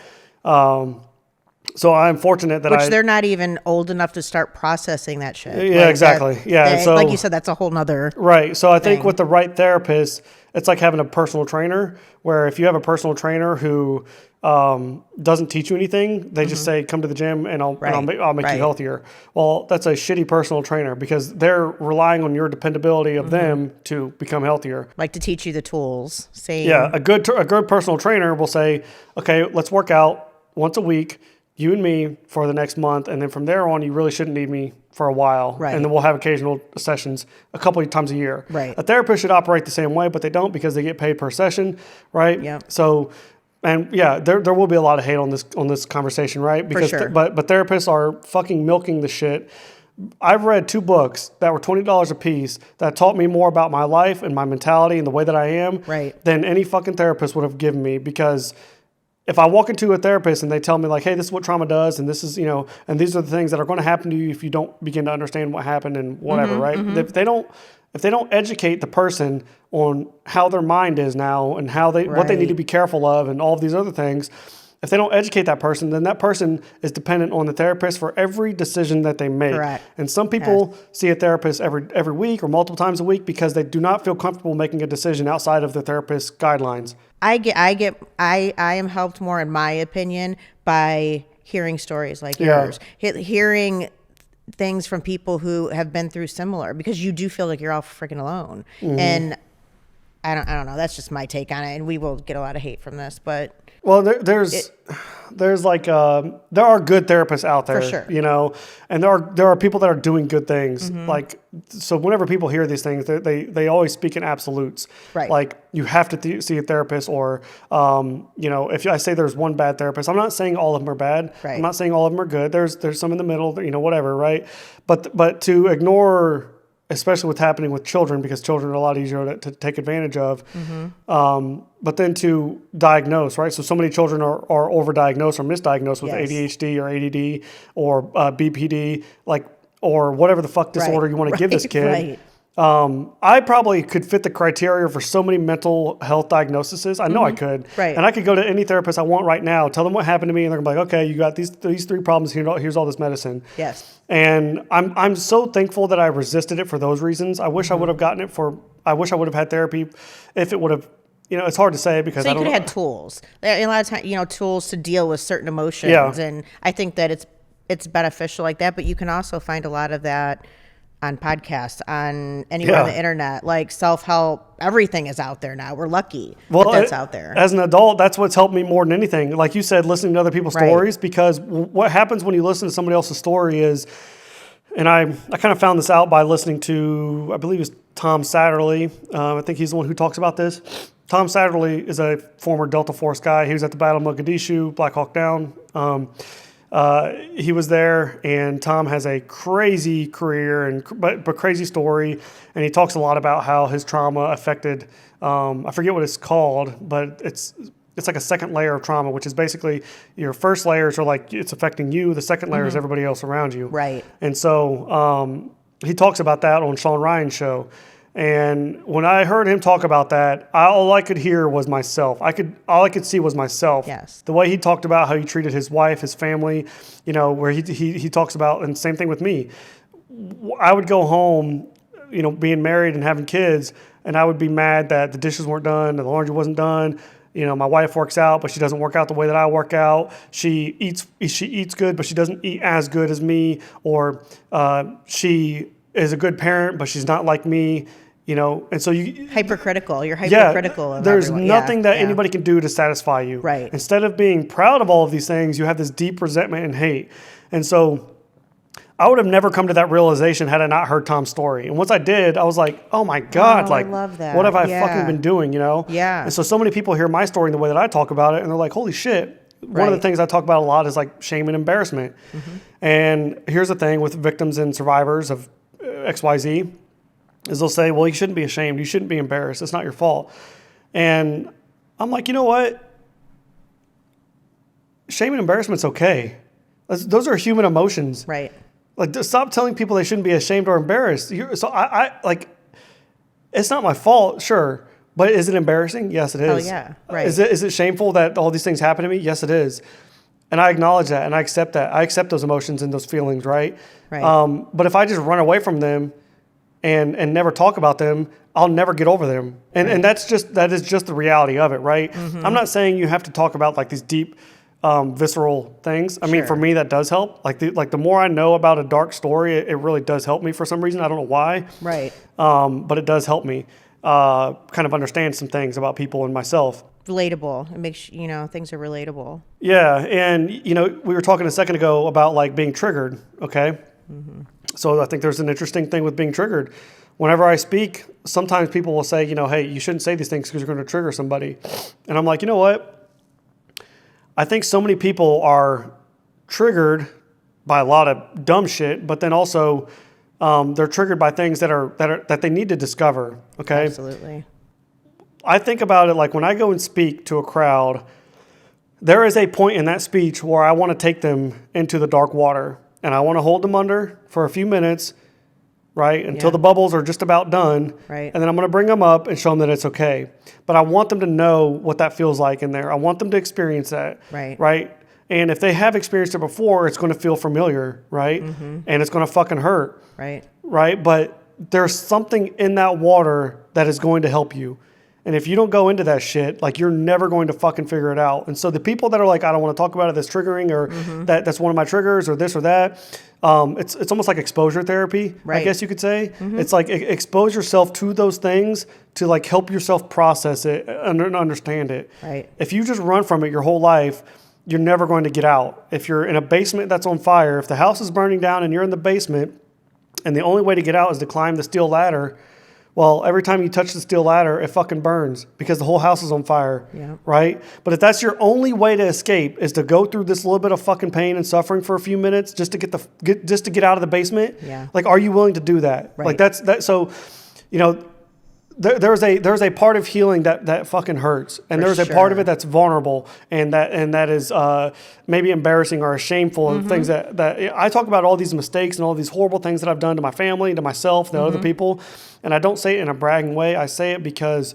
other people have done it as well, and so they know what it feels like. And so part of that is grabbing each rung of that ladder, and it burns like hell, and you're getting out of the freaking basement, right? So that's part of the healing process. And with that, I would say you have to have empathy for people, okay? When you go through a lot of shit, I think you lack empathy for people. I did. And even when I tell people now, like, healing is a decision, okay? It is. There is a point in your life where you're like, I'm no longer going to live like this. I'm going to live in a better way. I'm going to do better things. I'm tired of being this fucking person. I'm tired of misery. I'm tired of pain and depression and anxiety. So there is a point in your life where you do make the decision of like, okay, I'm done. I'm done doing it. Now, that doesn't mean you're healed, okay? Right. That means that you have begun the process, and the process requires consistency and discipline. You have got to be disciplined enough to get on the track and to stay on the track, and then you've got to be consistent enough to see the results. It's going to take time. It is going to hurt. It doesn't end. There's always things, you're always going to get triggered by something, or memories pop in and out, or, learning different ways that you can cope. Yeah. I don't think that it ever... And it doesn't. And so that brings up a good point too of like, I think that so many people, when they go to therapy, for example, they think that like they're going to get this stamp after like 6 months. They're going to be like, boom, you're healed, you're good. Right. There's no fucking stamp, okay? Right. If you want to lose weight, it becomes skinnier or healthier or whatever, or if you want to become bigger and stronger, it doesn't end. You're not going to ever get a stamp that's like, boom, you're perfect. In fact, what's funny about exercise, I guess I work out a lot, so this is like something I always go back to. The more you do it, the more you might find like, oh, I need to be better, or like change, or this or that. Like there's so many levels to it. Yes. Like I compete and train in jiu-jitsu. Every time I go to practice, I find out how good I've gotten, but how much better I can be. Right. Like every time I train and go to the gym, I get my ass whooped, and then I whoop somebody's ass. And so there's like this level of like, I've got a lot of progress, but I've made a lot of progress. And so when you're healing, there's never this stamp that's like, hey, you're good. You don't need to be here anymore. Right. And I think so many people are chasing this approval or this metric or this value that's like, I've scored 100%. I'm good now. It's like, no, this is a lifestyle. Yeah. Okay. And everybody's journey is different. Right. Every single person. Yeah. Like, well, and you're so right how people are like, oh, my therapist, I hear it all the time. My therapist said I'm doing really good. Or my therapist said this. Whatever works for you, right? I'm not another example would be like, religion. If you're a religious person, if it works for you, that's great. Right. For some people, it doesn't, And I think, when I tell my story, I think people are deeply moved and inspired and motivated. And then there's a lot of people, and I've seen this firsthand. I mean, I've literally been told and seen, as soon as I admit that I am not a Christian or a religious person in general, or a person of faith, or whatever you want to call it, I do not believe in some higher power. As soon as I say that, I lose people, right? Right. Or they'll tell me, well, one day God will find you, and so, or one day you'll turn to God, or one day, this or that. And, I don't know what your mechanism of healing or progress or whatever it is going to be. But whatever it is, if it's positive and it's helping you, then fucking do it. Right. If it's not, then Right. don't do it. And in fact, if you're listening to somebody else or you're asking somebody else how they did it, and then you disagree with what they're saying, it's not necessarily your place to say, well, you need to pray harder or Right. you need to go to therapy. Well, everybody has their 2 cents and their judgments and all Yeah. of that. So I mean, I guess the only reason I hammer sometimes on the religion thing or even therapy is because not everybody has access to those things. For sure. And it's not viable to some people, right? yeah, it's a very big problem. Right. People cannot afford it. Right. So, I mean, even when I spoke to the state of Maryland, like that, they asked me, like, why haven't I gone to therapy? And I said, well, first off, as an adult, I mean, as a man who's married with 2 kids and all this other shit that I'm doing, it's expensive and it's time consuming, right? And if I can read a book that takes me 6 hours to read, Right. and it's going to teach me everything that a therapist should, then I'll take that option. Right. That's much cheaper and whatever. So, but then also if you look at maybe inner city solutions and things like Yeah. that, these people do not have the resources for therapy, right? Right. And so the point I'm making now is we put so much value and weight into praying or therapy that I felt this, so I know other people have felt it, where if I don't turn to God, I'll never be okay. Or if I don't go to a therapist, I'll never be okay. Because that's what everybody's telling me that I got to do. Right. So when I tell my story, I want people to know, like, it does not matter what your mechanism of healing is. Whatever you do to find it and to move forward in life, it does not matter if it's good for you and bad for somebody else, or like, you don't have to change your identity. You don't have to be somebody different. Like, just because everybody turns to a therapist or everybody turns to religion to get over something hard, it doesn't mean you have to. You can do it without those things. Right. And there's a lot to get into there, but Well, even though it's like grieving, everybody grieves different, but then everybody has an opinion on how you should do it. Yeah. Like, it's a vicious cycle. it is. Yeah. I think that some people tell their stories and you hear a lot of the same reoccurring themes of, like,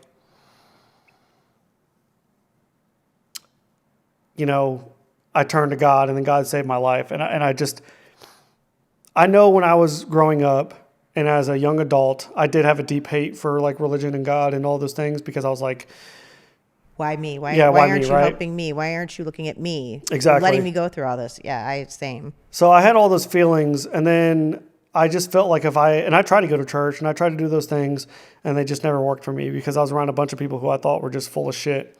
Right. And I felt like for a long time I was never going to get out of the hell that I was in. And that if I did not turn to this, whatever it is, I'm never going to get out of it. And so I know other people feel that way. For sure. And I know that other people use that story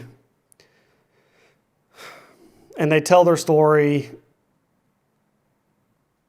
and then they tell people, like, well, one day you'll find your path. One day you'll pray. One day God will find you. Right. And it's like insulting to me when people say that. It's the same thing when people tell me you need a therapist. You need to see therapy. You're not fixed. You're not healed. It's insulting to me. Right. Because what if I told you that? Like, well, hey, just so you know, God is bullshit, and one day you're going to realize it, and you will stop believing. Right. Like, how would you feel? Like, you'd be like, For me, I would be like, I felt that way too. I know, but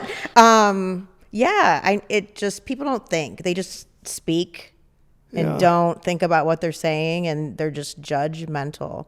yeah. And I think that's such a problem. It's a problem.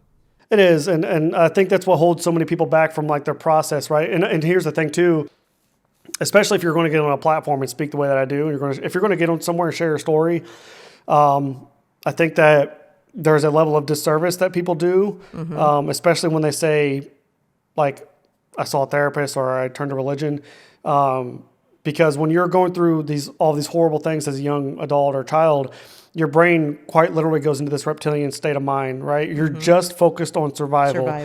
So you were talking about, like, my story kind of brought back some memories that you had not, even when I was writing. Totally. When you started getting deep into it, I don't even know where the hell it came from, but it was like the next day, or I have to ask my husband what I said exactly, but I remembered it like it was yesterday, and I was only probably 5, 6, 7 years old. Yeah. And yeah, hearing your trauma though, somehow I'm 48 years old, going on 49, never remembered this. And that's not your fault. That's not, you know what I mean? But I think sometimes we do need those things to come out too, or we're going to get triggered in some other way. Like, but hearing your story and knowing what you had been through also, like, it was like so relatable to me, which I don't usually hear a lot of stories to where I'm like, fuck, that's bad. You know, like where I think, oh, he probably feels how I have felt, like kind of thing. That hasn't happened to me very often. You know what's crazy about these like really deep, dark stories, especially when you listen to them, they can be completely unrelated to you. Mm-hmm. Most of the guys that I've listened to are like combat guys, Navy SEALs, Green Berets, that have had these like crazy fucking war stories. Sure. And when I hear their stories and how they describe them in great detail, which for them on another level is not as painful to, or it's not as, see, people are going to twist this when I say this.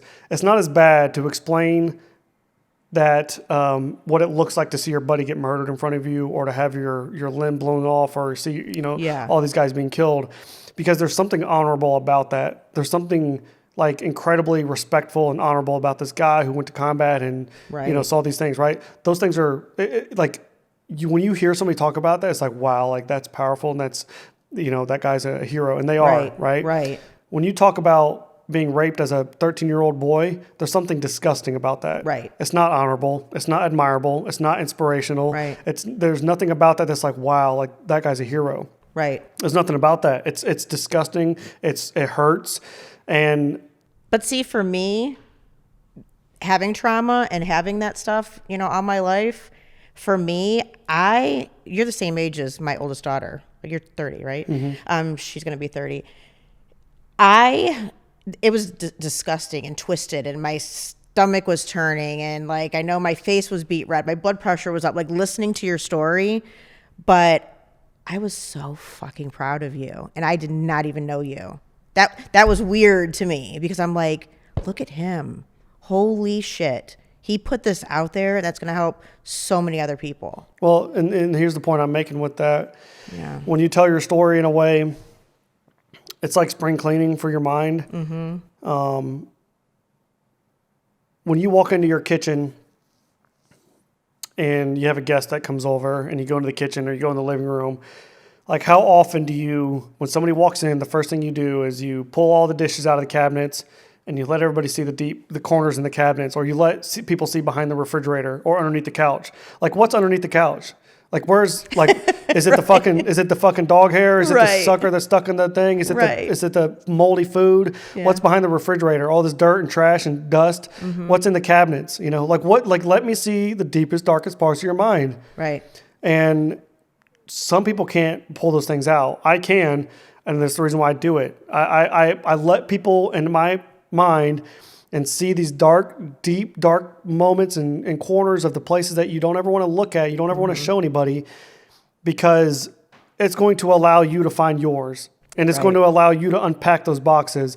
It's like you go up in the attic, and the shit that you had from winter of like 25 years ago, you go back there and you open up that box, and you're like, holy shit, I forgot that this was even in here. Right. And that's what it's like when you hear somebody else's story. Mm-hmm. You're like, oh my God, I forgot that even happened. Or you start talking about your own story. Yeah. There's so many things that I have forgotten about that when I was writing my book, and I've been telling my story now, that I begin to remember. And I'm like, wow, like I actually, one of the things is like my mom gave me porn. She gave me my own porn when I was 10 years old, my own DVDs to like watch whenever I wanted. Mm-hmm. Because her argument was that she knew that I was going to watch it, But I completely forgot about that until I started telling my story, and people would ask me like, were you ever exposed to porn? And it took me 10 times or so of answering that question before I realized that. So there's like value. There is value in going into that. So you talk about being triggered. Yeah, this shit fucking hurts. Mm-hmm. But it's like I said a minute ago, it's like getting out of the fucking basement. If you're not willing to experience some of that, you're going to live the rest of your life the way you're living it. And you know, when I talk about my story now, I know a lot of people, like especially like big time entrepreneurs, they'll tell you all the time, like, just fucking do it. Just do the thing. Just, go take the chance, go whatever, right? And the same thing with some people who talk about their lives, and it's like, it's your decision to be better, and if you don't want to be better, that's on you, right? I know it's fucking hard. Like, I know how you feel. I know, I don't maybe not know your story exactly, but I know you. I know how you feel, okay? Whoever's listening, I know exactly how you feel about certain things. Although I've not been through maybe the exact same things, I know how you feel. I know how hard it is. I know how hard it is to make the decision to be better. I know how hard it is to go home and give your wife a hug or to give her a kiss. I know how it feels. I know it's not easy. I know it's not easy to be vulnerable and to tell somebody like these dark secrets that you have. The very words that you are likely scared to say, or the very stories that you're likely scared to tell people, those are the stories and the words that are going to help somebody find this path to hope and healing. Yeah. Probably exactly what someone needs to hear. It is. I mean, some of the most hurtful things, some of the things that hurt my heart the most, even now, because I haven't talked about them a whole lot. And I know, like when somebody kills their baby and people are like, I don't understand how you could do that. And there's a dark, twisted side of my own brain that's like, I get it. Unfortunately, I get it. I get where somebody gets into a point of their life where like they think that this is the solution because I've been there. I've never killed my kids. And a lot of times it's impulsive. It's that one moment in your head, and they unfortunately act on it. It's the same thing with like suicide, right? It's like, well, why would you do that? It's like, I get it. Like I wanted to kill myself for so long because I knew that if I killed myself, like I have visions of this, and I wrote about this in my book as well, of my wife coming home and my kids coming home and seeing me in a pool of blood or whatever. Like, because then people would look at me and finally know, like, oh wow, it's like Seth was going through something, right? He was hurting. There was something. Then there's going to be this big thing, and Seth's going to be celebrated, and then we're all going to know, like, wow, Seth was actually not a piece of shit. He just had a lot of fucking pain in his heart. Right. So when people talk about suicide, I mean, that's how I felt. So I know that's how other people felt. Right. When you talk about people that have killed their kids or killed their, I'm not saying it's right, but I understand their pain. I mean, I held my own kids wanting to kill them. I held my newborn son, 3 months old. He wouldn't stop fucking crying, and I just thought about, I could just end this all for everybody, I've had those fucking feelings, and so many people are scared to say that, understandably so. Absolutely. But when somebody does come out and say it, it's like, fuck, man, I get it. I get it, Yeah. Fortunately for me, I had a wife and I had somebody who could support me through that, and I could hand off the baby, Right. But so many people go through and do so much shit in this world that's like fucked up, and all they get is criticism and like blame and hate, and nobody ever asks these people like, man, what happened to you? We had a kid shoot up a school in Georgia recently, and the kid's 14, 15, 16 years old, and everybody hates his kid. And what he did is not right. Right. And he deserves to be punished. Right. Absolutely. Yes. Right. But if you look at the history of this kid's life, something was fucking going on, and nobody, I can't say nobody, but I'd be willing to bet that there wasn't a lot of people that stepped in there and asked him what's wrong, or asked him. I mean, even the classmates were not surprised. There were classmates that came out and said, I'm not surprised. He didn't talk. He was a loner, this and that, you know? And so the kid needed help, and nobody wanted to help him. And so what does he do? He does the only thing that he thought was right, and which was, I'm going to force other people to feel some kind of pain, and now they're going to know what it feels like. Right. And I know that. And they're going to see me. Yeah. I mean, I was in that kid's shoes 15 years ago, where I had threatened to shoot a teacher, and I showed up to school the next day after making an online threat, and they were going to arrest me. And the principal told me and everything, and this was it. Like, my life was about to be over. I was 17 years old, and I had already joined the Army. And so I sat in that guy's office crying because I knew I threw my life away. Fortunately enough for me, I had a wrestling coach. His name's Mike Abbey, and he stepped in that freaking room, and he asked me, he said, Seth, what the hell's going on, And I told him what happened, and he's shaking his head. He's kind of pissed off at me for being stupid. Right. But he's like, God damn it, Seth. He's like, what are you doing, man? He walks out of the room. Principal comes back in. He says, Seth, you're lucky you've got some people that really care about you. He said, we're not going to call the police. We're not going to do anything. I went to alternative school for a week, came back, moved on with the rest of my life. That decision for me to make that threat, the principal could have ruined my life. He could have, he could have put me away, could have sent me down a path that I would not be where I'm at today had my wrestling coach not stepped in. Right. I tell that story in my book. Coach Mike Abbey, there's a picture of me and him in the back of the book, because since then I've gone back and I've thanked him for the things. I went up to him in early 2024 at a wrestling tournament, and I just showed up and I went back to Ohio, and he's still a wrestling coach 15 years later. And I just hugged him, and he's just a big guy, and I'm a big guy, and we're just sitting there hugging in the middle of this gym in the middle of a wrestling tournament, and I just couldn't stop crying because I told him, I said, "You saved my life, man. Yeah. You saved my freaking life, man." And I just hugged him, and he held me, and I just cried and cried and cried. And I was so thankful that I had somebody who protected me, because, like I said, we have all these people in the world that have gone through so much freaking craziness, and they can't process it right because it's hard. But then they have all these people that criticize them for being this freaking person in the corner. It's hard. It's just hard. So when I say it is a decision, I'm not saying this like, get off your fucking ass. Right. I'm saying, like, I know it's hard, but you got to make that decision. Mm-hmm. If you don't want to live your life the way that others have, and if there's so much time to be happy, right? And while some people have heartbreaking stories, some people have traumatic stories and tragic stories. I know mine is sad and heartbreaking. I know it is. But how much more heartbreaking would it be if I was an addict, if I was like divorced, if my kids didn't have a father, right? If I was dead, alone, right? How much more tragic would that be? So the tragedy is not in the story. The tragedy is in like the lost potential, mm-hmm. right? How tragic would it be if I just threw it all away, right? It can be so much more beautiful. How beautiful is it that I have 2 children who fucking adore me? Like, how beautiful it is that I have a wife who's stuck with me through all this shit. How beautiful is it that I'm able to get on a platform and talk and write a book and speak and share and have people that are twice my age approach me afterwards and thank me for speaking and sharing their story through my own words. Well, that's what makes it so inspirational. Just your story is horrific. Like you just said, it could have went the other way, but look at all that you've done. Yeah. That has to give people hope. And that's all. It has to. I do have to know what was going on in your head, and what were you doing when you finally said, fuck it, I'm going to tell my story to everybody? Like, when did you get to that point when you're like, I'm going fully public? Yeah, that's interesting, because when I was 12 years old, I came across a motivational speaker. So when I was 10, I tell you that story where I saw my mom smoking weed with my sister and all that. I knew I was going to write a book one day. I knew I was going to tell my story one day.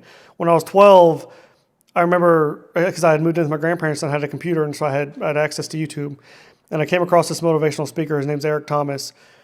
And I saw him tell his story, and it was incredible. And he just talked about, he's the guy who tells the story about when you want to succeed as bad as you want to breathe, then you'll be successful. And he tells the story about going out to the beach, and this guru's holding him underwater. And he's like, what are we doing out here? Like, I didn't come here to swim. I want to know how to be successful. And so the guy holds him underwater, and he's holding him underwater. And Eric comes up, and he's like, when you want to succeed as bad as you want to breathe, then you'll be successful. And he goes on to tell this story about how Eric grew up with no father, grew up with a single mother, grew up, homeless, eating out of trash cans, and look at him now, like he's the number one motivational speaker in the world. He sets the wherever he goes, he flies Delta first class. He tells you how much you're going to pay him. Like, he is that man now. Yeah. And he's got a PhD and this and that, and he's incredible. And I saw him when I was 12 years old on YouTube. And when I saw him, I said, okay, I'll be a motivational speaker one day, because I said, I've got a fucking story, and I'm going to tell my story in a way that it's going to change people's lives. And when I got out of the Army, I won some national awards. I went out to Las Vegas, won some national awards.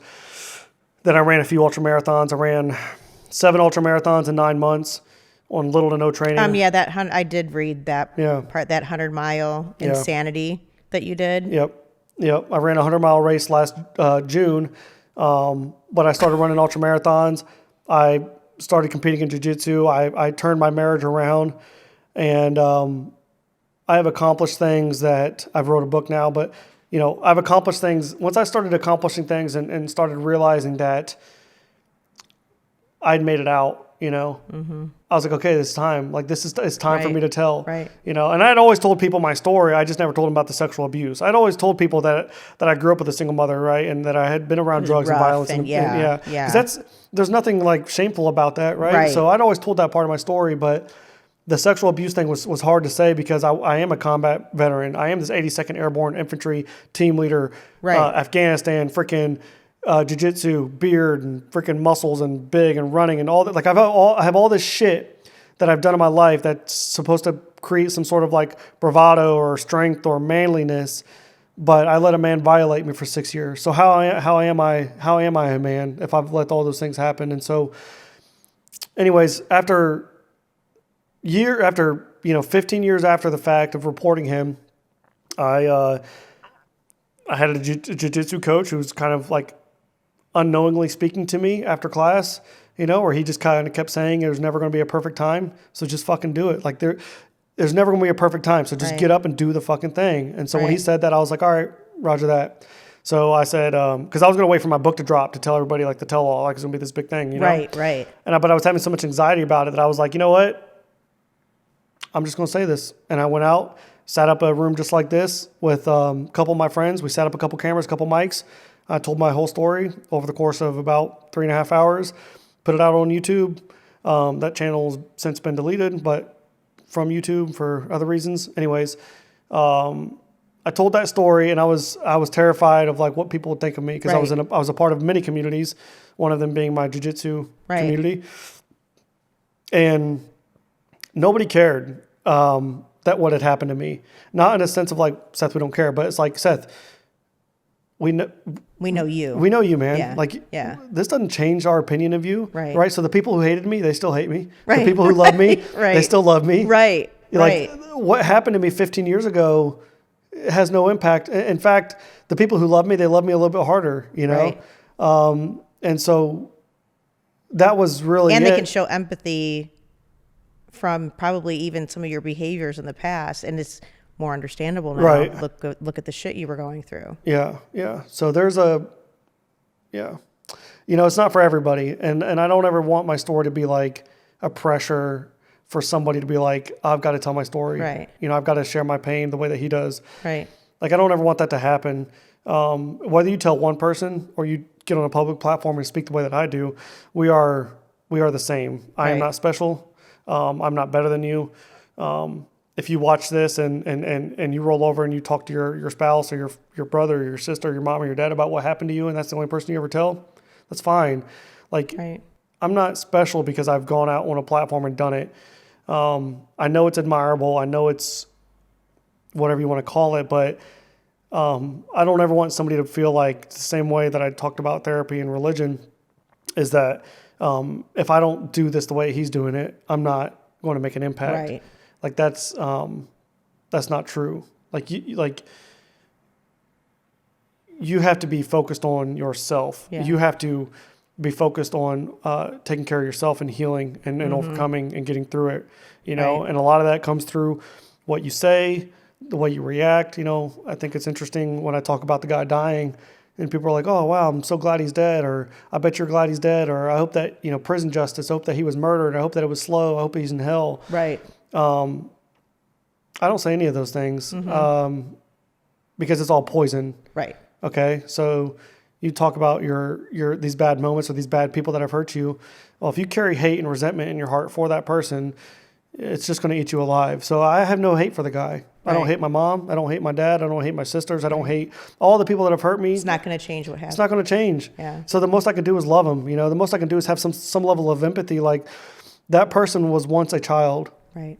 That person was once a baby. They were innocent, just like you. Yeah. And something happened to them that made them become the person they are. And unfortunately, you happen to be in that path. Then we can get into the whole generational traumas and all. Yeah. Yeah. So, I'm glad that I am the breaker of it all. But, coming out and sharing my story, it was terrifying. But as soon as I did, it's like you got the monkey off your back. I don't Yeah. have to walk around and lie to people. Right. I don't have anything to be ashamed of. I don't have Right. anything to be like, you just have that pressure off your back. Right. And because you have like imposter syndrome of wherever you go, you have to act a certain way. Yeah. And I still deal with that occasionally, now. Right.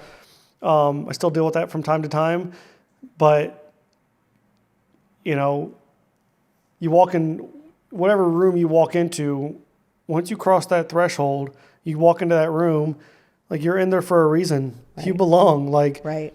you belong. You deserve to be loved.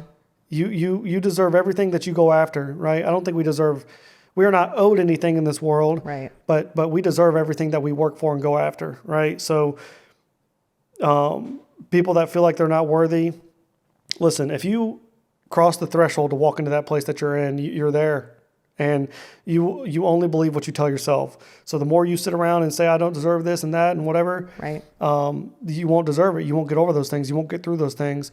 The more you start to understand that maybe in the past you didn't deserve those things. Maybe in the past you were being a bit of a insufferable piece of shit, But if you're doing better now, if you're trying to be better now, We're going to make that another episode. Get Yeah. your wife on here. Yeah. So we can tell all the stories.